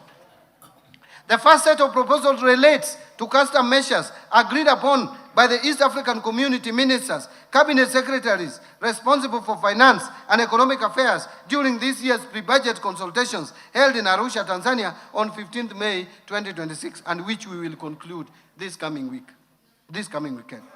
The measures agreed upon target to support local manufacturing, promote value addition, strengthen industrial competitiveness, enhance food security, protect jobs, and align the regional tariff structure with Kenya's economic development projects. The second set of proposals are contained in the Finance Bill of 2026. These measures are guided by three key principles. First, efficiency, to ensure tax collection is done with minimal leakages and ease compliance. Second, fairness, to ensure that the tax burden is shared equitably among all. And third, simplicity, to ensure that compliance with tax laws is straightforward, transparent, and predictable for all Kenyans. Mr. Speaker, the measures I present today, majority of which are targeted to simplify tax compliance and strengthen tax administration, are expected to yield an additional Kenya shillings 98.9 billion in terms of revenues. So let me turn to custom measures. Mr. Speaker, allow me to express my sincere appreciation to this House for the approval granted to the custom measures on 8th of May 2026, which are subsequently presented during the pre-budget consultations held in Arusha, Tanzania on 15th May of 2026. I wish to inform this House that all those measures were subsequently adopted by the East African Community Ministers, Cabinet Secretary responsible for finance and economic affairs. These measures will take effect from 1st July 2026. I will now highlight some of them. Mr. Speaker, high production costs continue to constrain growth and competitiveness of local industries, particularly where manufacturers rely on imported inputs that are not available locally. To lower the cost of production for our local industries and make locally produced goods affordable, Kenya secured an approval at the region to continue applying a 0% duty remission on selected inputs used in manufacture of pharmaceutical products, roofing materials, automotive parts for vehicles and motorcycles, and cold rooms for preservation, leather processing, and the assembly of smart mobile phones. Laptops and tablets. Kenya also secured approval to continue applying a duty remission rate of only 10% on selected inputs used in furniture and door manufacturing, as well as completely knocked down kits for assembly of motorcycles. Through these measures, jobs created by the industries in these categories remain protected to support livelihood of our people. Mr. Speaker, food security is one of the pillars under the bottom-up economic transformation agenda, and therefore remains a national priority. To support affordability of food and animal feeds by Kenyans, Kenya was allowed to continue importing wheat at a duty remission rate of 10% instead of the common external tariff rate of 35%. Continue importing imports for manufacture of animal feeds. I want to repeat. Continue importing inputs for manufacture of animal feeds duty-free under the East African Community Duty Remission Scheme, and apply a 0% import duty on dates consumed by our Muslim brothers and sisters during the period of Ramadan in 2027. Kenya also secured approval to continue applying an import duty of 35% or $200 per metric ton, whichever is higher, on imported rice instead of the common external tariff rate of 75% or $345 per metric ton. Mr. Speaker, to promote value additional products locally grown by our farmers, Kenya was allowed a stay of application of East African Community common external tariff rates and apply a duty rate of 35% or equivalent specific duty rates on selected processed food products, including preserved vegetables, peas, sweet corn, tomato products, sauces, jams, edible oils, malt extract, and other prepared food products. This will cushion the local industries from imported products and make Kenyan products more competitive in the domestic market. Protect these agro-based industries, thus safeguarding income of our farmers and the local jobs created in the agro-processing value chain. Mr. Speaker, to protect local manufacturers in the textile, apparel, leather, and footwear sectors, and the many jobs in these industries, Kenya was granted an extension of a stay of application of EAC common standard tariff and apply higher duty rates ranging between 25% and 35% on imported textiles, apparel, blankets, bed linen, carpets, tarpaulins, leather products, and worn clothing, while maintaining 0% duty remission on selected inputs for leather processing. Mr. Speaker, to strengthen digital connectivity and part of the digital superhighway pillar of BETTER, the local assembly of smart devices remains a key priority. Expanding access to affordable smart telecommunication devices will enable more Kenyans participate in the digital economy and benefit from emerging opportunities in business and innovation. With this in mind, Kenya requested and was granted a 0% duty remission on inputs used in the assembly of smartphones, laptops, and tablets. Additionally, optical fiber cables and recorded software products will be imported at a higher tariff rate of 10% instead of the EAC common external tariff rate of 0%. Mr. Speaker, to lower the cost of construction materials for the delivery of affordable housing as part of better priorities, Kenya was allowed to continue applying 0% duty remission on selected inputs for the manufacture of roofing materials and related industrial products. Further, to protect local industries that manufacture steel products, aluminum products, pipes, electrical equipment, ceramic tiles, and other construction materials, Kenya was also allowed to continue applying stays of application at duty rates ranging from 25% to 35%, together with equivalent specific duty rates where applicable, to discourage under declaration of import values. Mr. Speaker, given the limited fiscal space, Kenya continues to explore alternative financing models, particularly the public-private partnership arrangements in developing infrastructure projects. With this in mind, Kenya was granted a stay of application of the common tariff and apply a 0% import duty on goods, materials, and equipment imported for use in the PPP projects. Mr. Speaker, local assembly of motor vehicles and the manufacturing of automotive parts continue to create jobs for Kenyans. In this respect, Kenya applied to protect these industries and the associated value chain. Kenya was granted a 0% duty remission on selected inputs used in the manufacture of automotive parts. Mr. Speaker, to support local manufacturing of paper and paper products, Kenya was allowed to continue applying stays of application at a rate of 35% on craft paper and paperboard, printed polybags, sacks and bags, and related packaging materials instead of the common tariff rates of 25%.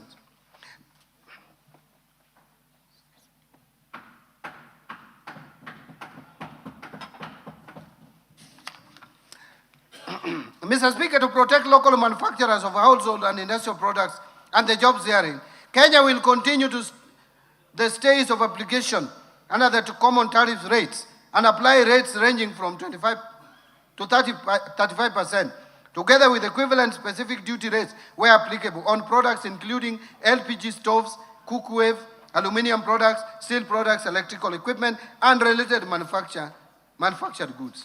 Now let me turn to the highlights of proposals in the Finance Bill. Mr. Speaker, I now turn to the proposals in the Finance Bill 2026 that target to amend various domestic tax laws to improve revenue collection, ease tax compliance, and create fairness within the tax system. Under income tax, Mr. Speaker, currently certain corporate restructurings, such as mergers, amalgamations, or internal reorganizations are exempt from capital gains tax. To encourage the establishment and growth of real estate investment trusts, the bill is proposing to extend the exemption to qualifying property transfers into approved real estate investment trusts to avoid selective treatment or application.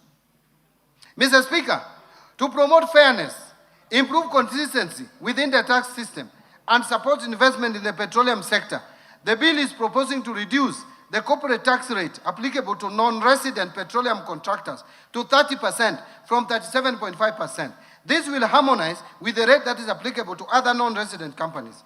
The bill further clarifies that repatriated income earned by non-resident petroleum contractors will be subject to tax at the rate of 15%, consistent with the treatment applicable to other non-resident persons operating in Kenya. Mr. Speaker, the current framework for taxation of trusts is complex and may create uncertainty in the taxation of trust incomes and distribution. To improve clarity and align the framework with the international best practices, the bill is proposing to introduce a single point taxation system at the trustee level and removes the risk of double taxation for beneficiaries, thereby improving compliance and reducing opportunities for tax avoidance. Mr. Speaker, the bill does not propose to increase monthly income tax. I wish to state that. On the contrary, the bill is proposing a simplified tax framework for non-resident persons who earn monthly rental income in Kenya but do not pay tax on that income. In this case, therefore, non-resident landlords will be required to register and account for tax directly, especially where the property is not managed through a property agent, while preserving the existing withholding tax framework where non-residents are currently complying with their tax obligation. Mr. Speaker, this proposal will not result in higher rent or additional burden on existing tenants that reside in properties owned by non-residents. Mr. Speaker, currently any persons making payments to non-resident ship owners and charterers are required to withhold and remit tax on shipping income. This has affected compliance, particularly where persons producing shipping services are not aware of the withholding obligations. To simplify the administration of the tax and provide greater certainty in its collection, the bill is proposing to place the responsibility for payment of the tax on resident shipping agents and provide a clear timeline for remittance being within 5 days after receipt of payment or before the ship leaves the port of landing, whichever is earlier. Mr. Speaker, currently the deadline for filing tax returns is 30th June of every year for all categories of income, which leaves no room for verification and validation of filed returns before the commencement of another financial year. To provide sufficient time for verification and validation of returns, I propose revisions to the timelines for filing individual income tax returns. Under the proposal, taxpayers with nil returns will be required to file within 1 month after the end of the year of income, because they have nil returns anyway. While taxpayers whose income is fully taxed at source, including persons earning employment income only, will file within 4 months after the end of the year of income. All other taxpayers are required to file their return by 30th of June every year.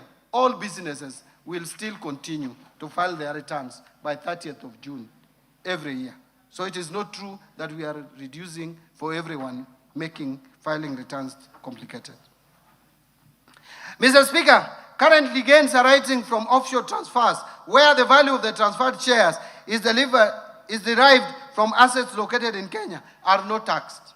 To ensure that gains derived from Kenya assets remain taxable in Kenya, irrespective of how the transaction is structured, the bill therefore proposes to amend the Income Tax Act to ensure that all gains from transfer of assets located in Kenya get same tax treatment irrespective of the location of the beneficial owners.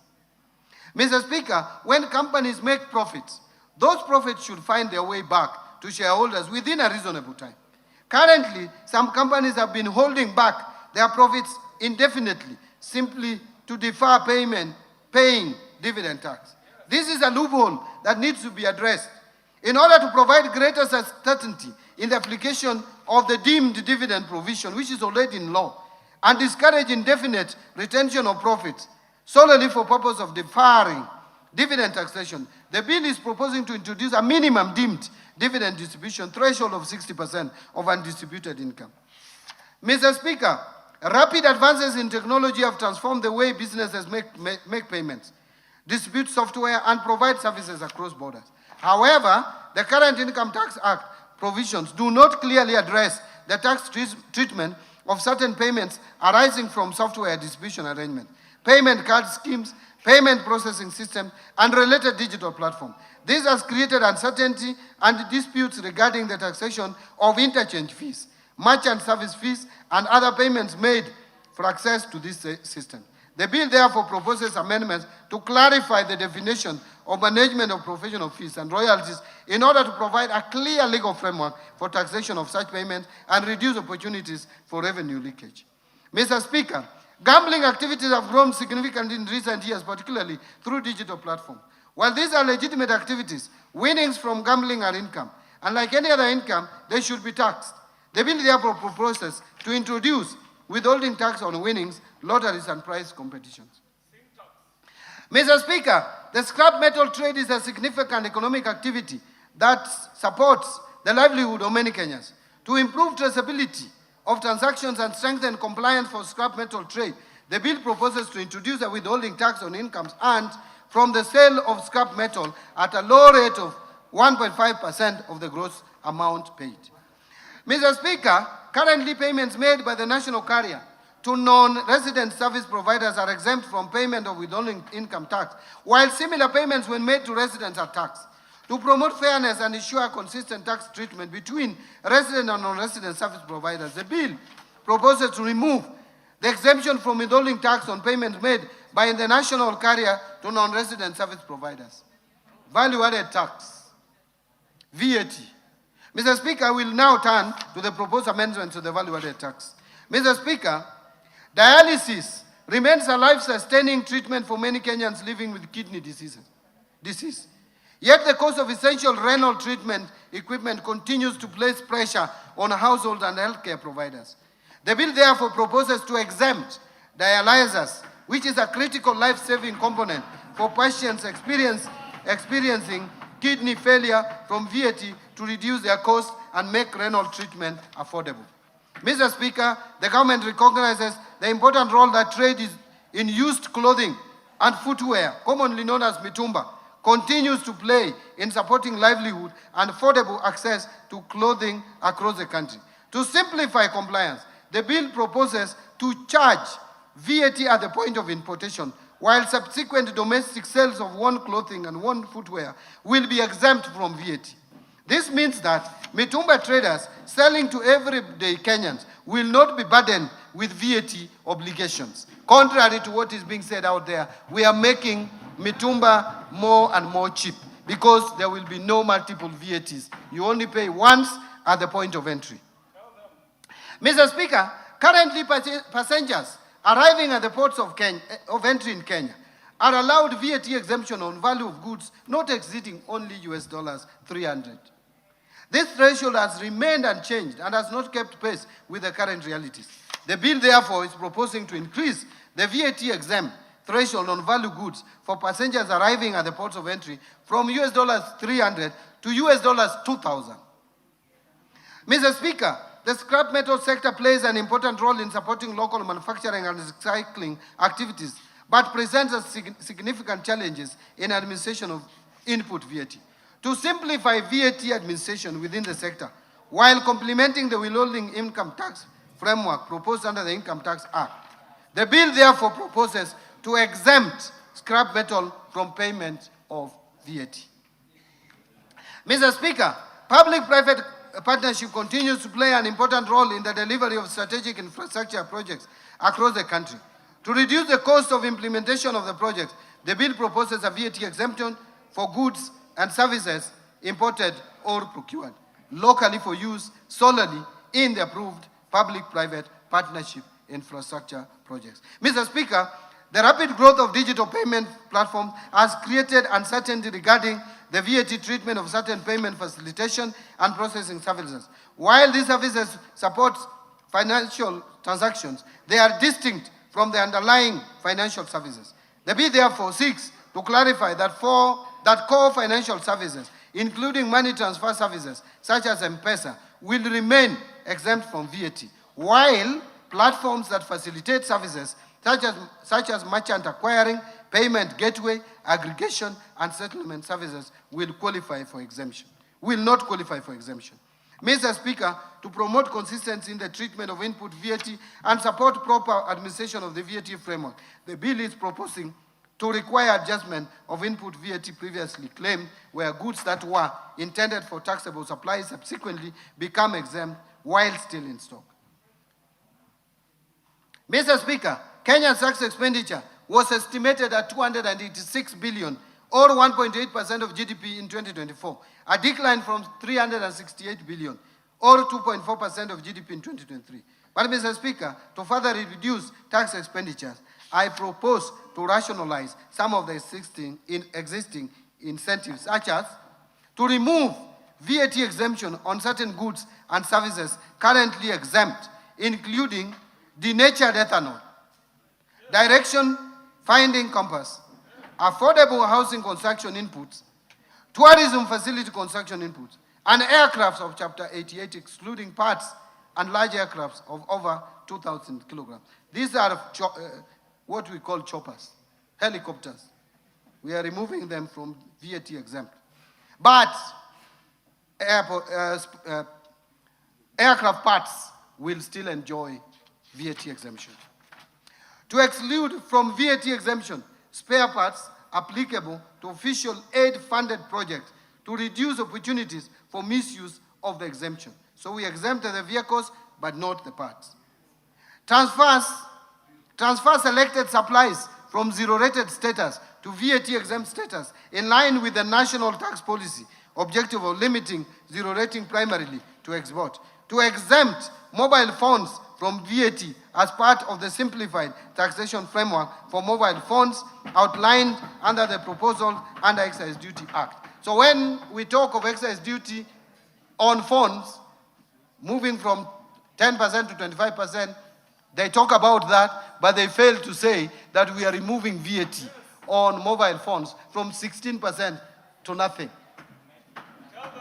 So the above measures are expected to further lower tax expenditures as a share of GDP, hence revenue collection. Excise Duty Act. Mr. Speaker, we now turn to the proposed amendments to the Excise Duty Act.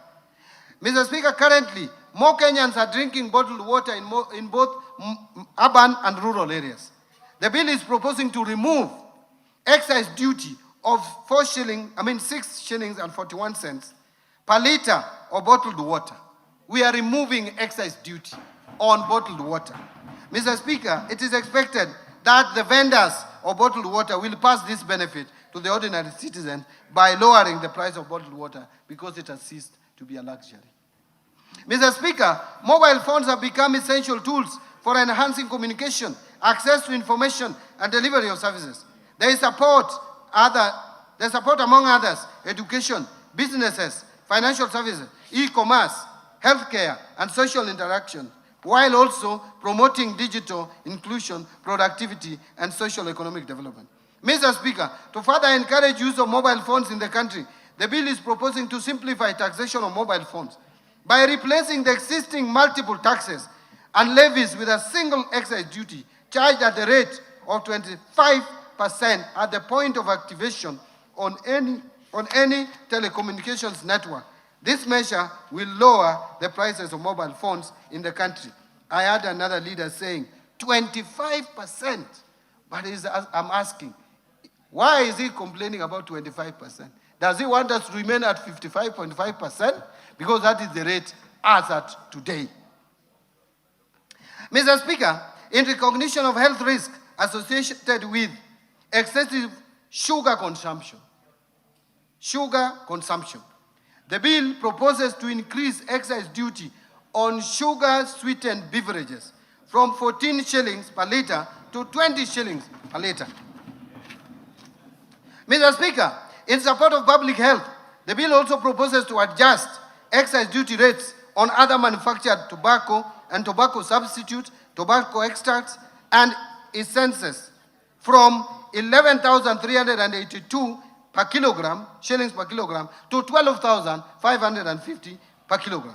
While the excise duty rates applicable to cigars, churros, cigarillos, I don't consume this, so I have difficulty in reading, containing tobacco or tobacco substitutes will be adjusted from 16,260 shillings per kilogram to 18,000 shillings per kilogram. I don't know whether Honorable Mboko knows about this more than I do.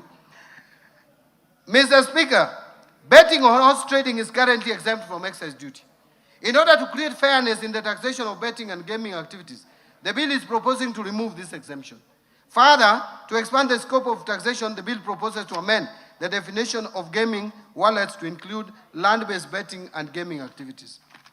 Mr. Speaker, to promote fairness and consistency in the taxation of similar products, the bill is proposing to harmonize excise duty treatment within the alcoholic beverages sector by removing the preferential excise duty rate of Kenya shillings 10 per centiliter of pure alcohol for alcoholic beverages manufactured by small independent brewers. Mr. Speaker, in the Finance Act of 2025, excise duty rate for undenatured extra neutral alcohol supplied to licensed manufacturers of spirituous beverages was set at 500 shillings per liter. To support manufacturers in this sector, the bill proposes to reduce the applicable excise duty rate to 80 shillings per liter.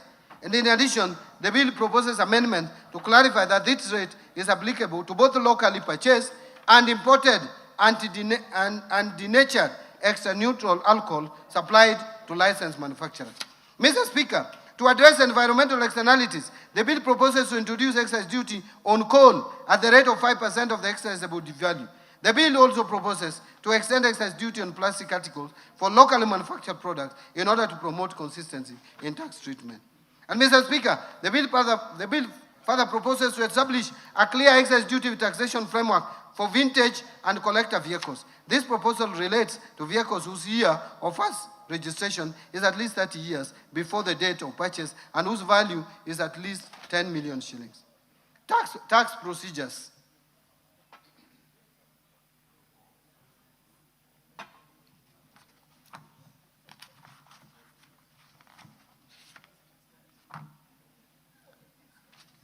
Mr. Speaker, I have about 30 more pages.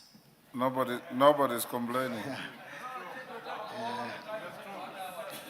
Looking at the time.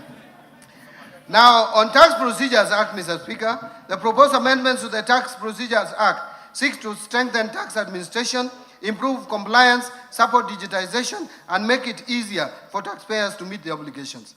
Mr. Speaker, currently, foreign investors are required to obtain KRA PIN before opening Central Depository and Settlement Corporation, that is CDSC, accounts to participate in trading in the Nairobi Securities Exchange.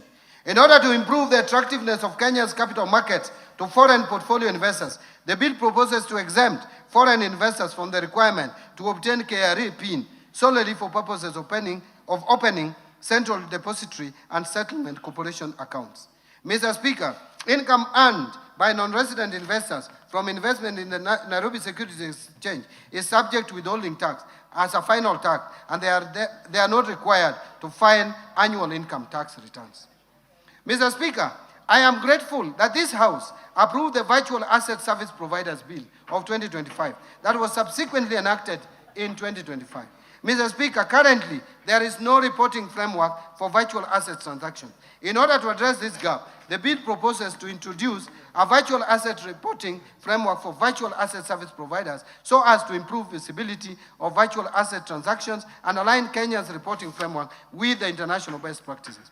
Mr. Speaker, to simplify compliance, reduce filing errors, and improve efficiency in tax administration, the bill proposes to amend the Tax Procedures Act to provide for pre-populated tax returns using information already available to the Kenya Revenue Authority.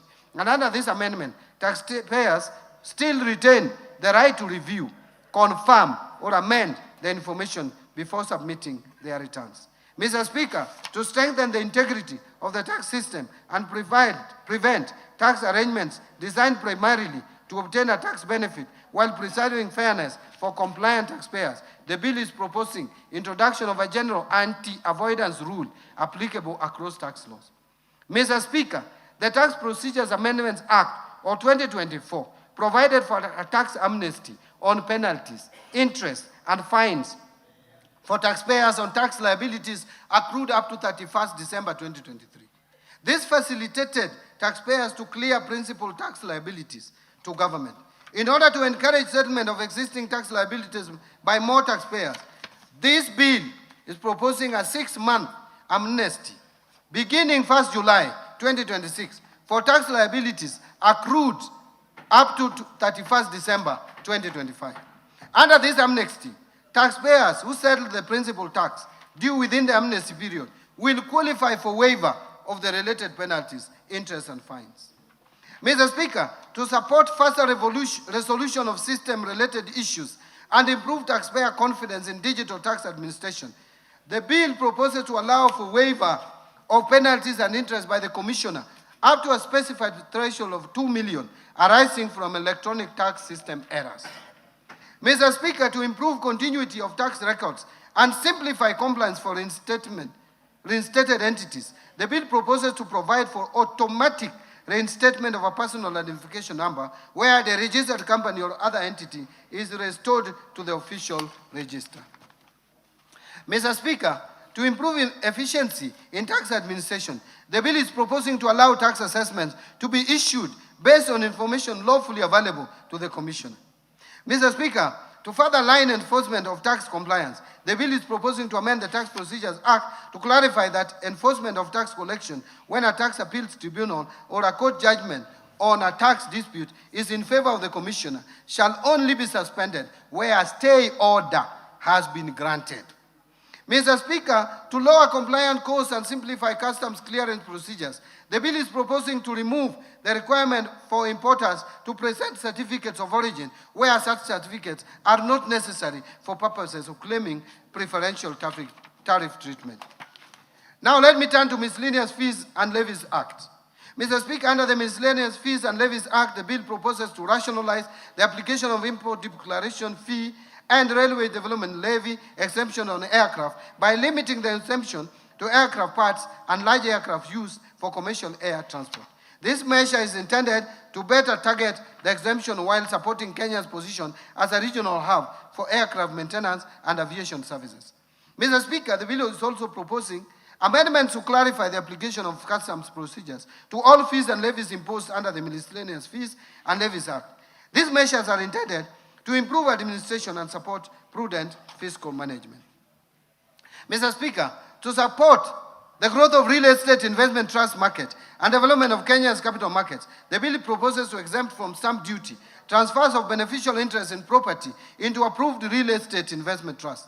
This measure complements the proposed amendments under the Income Tax Act on exemption of real estate investment trust from capital gains tax.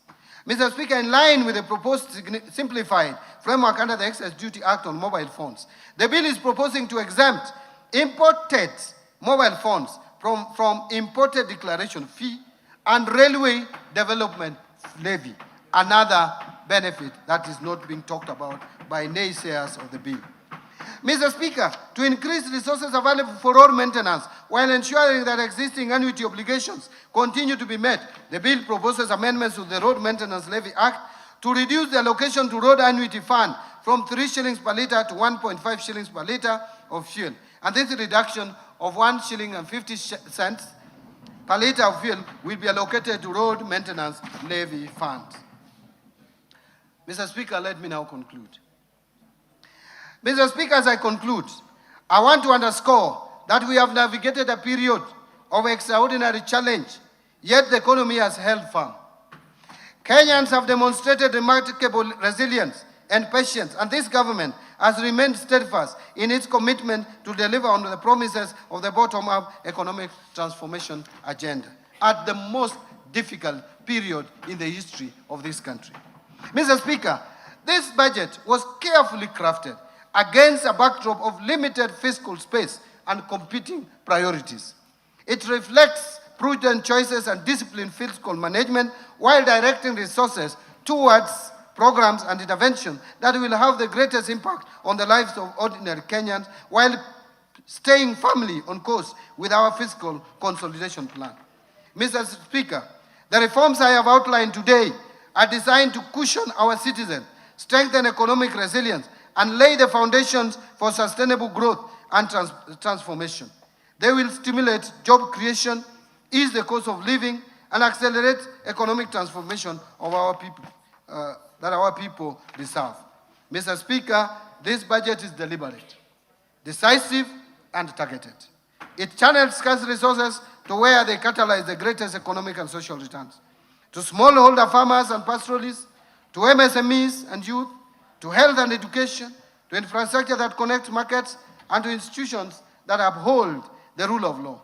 Every allocation is chosen to multiply employment, protect the vulnerable, advance equity, and unlock private investment. By prioritizing inclusive bottom-up growth, we will not only sustain recovery, but accelerate shared prosperity across Kenya. This is therefore a budget for Mwananchi. This is a budget for the people. I call upon honorable members and all Kenyans to stand behind its implementation as we work together with purpose and resolve towards our shared prosperity.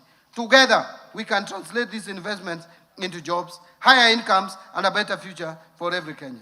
At this point, Mr. Speaker, I wish to thank His Excellency the President, Dr. William Samoei Ruto, and His Excellency, the Deputy President, Professor Kithure Kindiki, for their unwavering support, leadership, and counsel as we prepared this budget. I am forever grateful to His Excellency the President for the support he has given me and my ministry.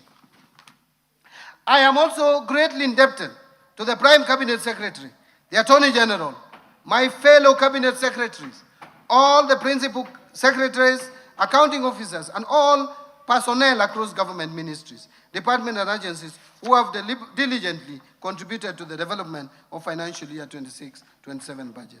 Allow me to thank you, Honorable Speaker of the National Assembly, and your counterpart in the Senate, the majority and minority leaders, and the entire House leadership, including the respective clerks, for supporting the approval process of the financial year 26-27 budget.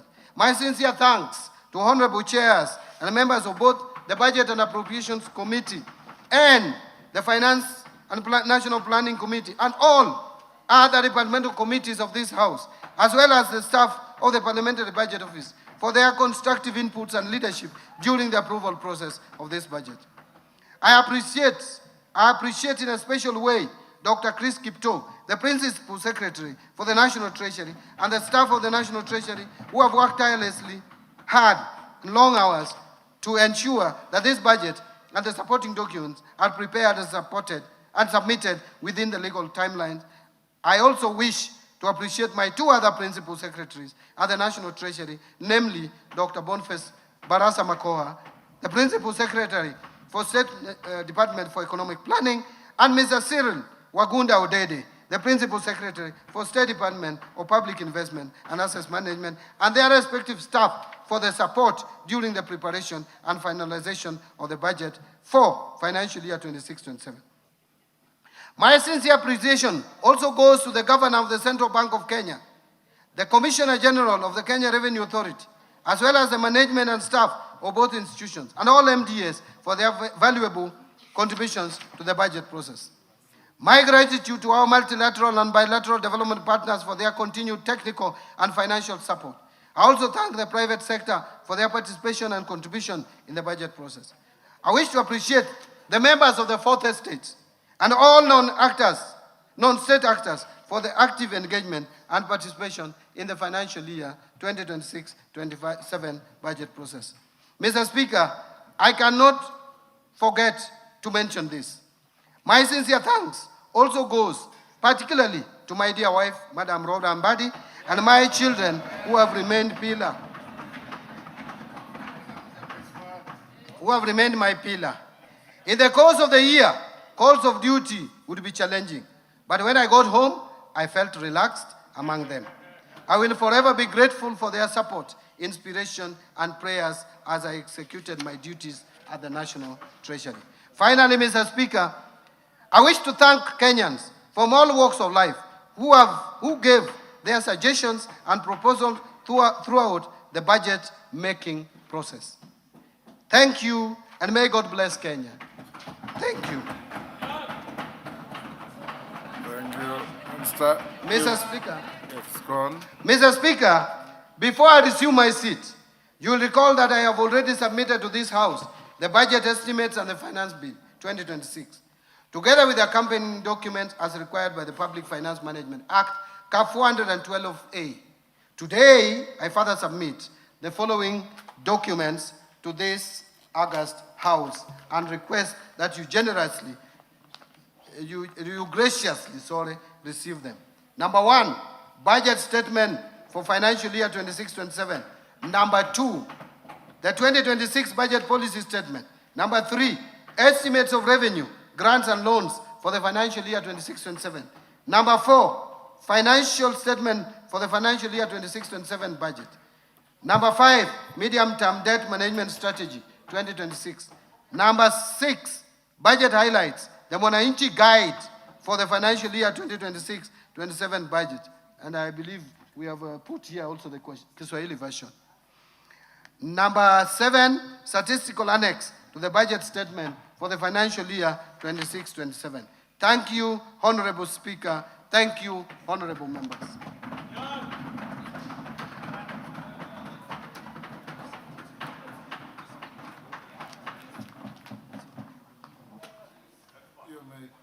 You may take your seat, Minister.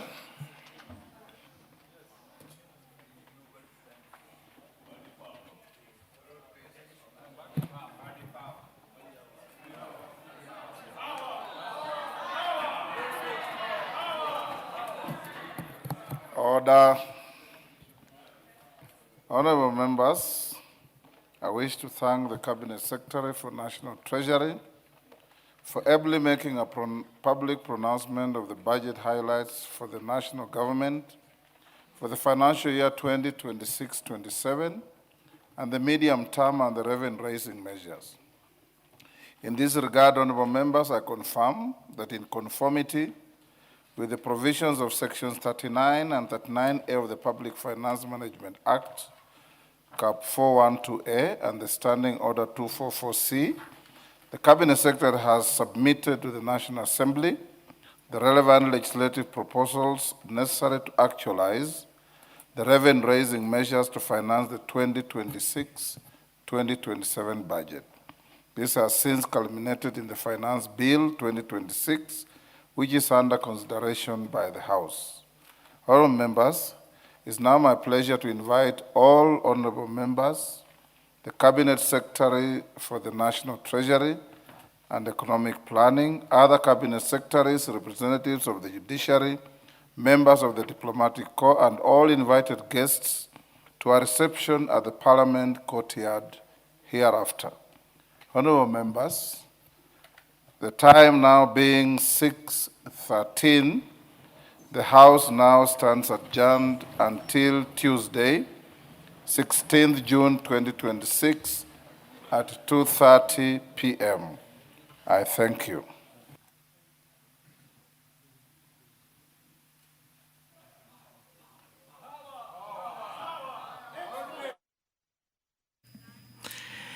You have been watching the pronouncement of the budget highlights by the Treasury Cabinet Secretary, Honorable John Mbadi.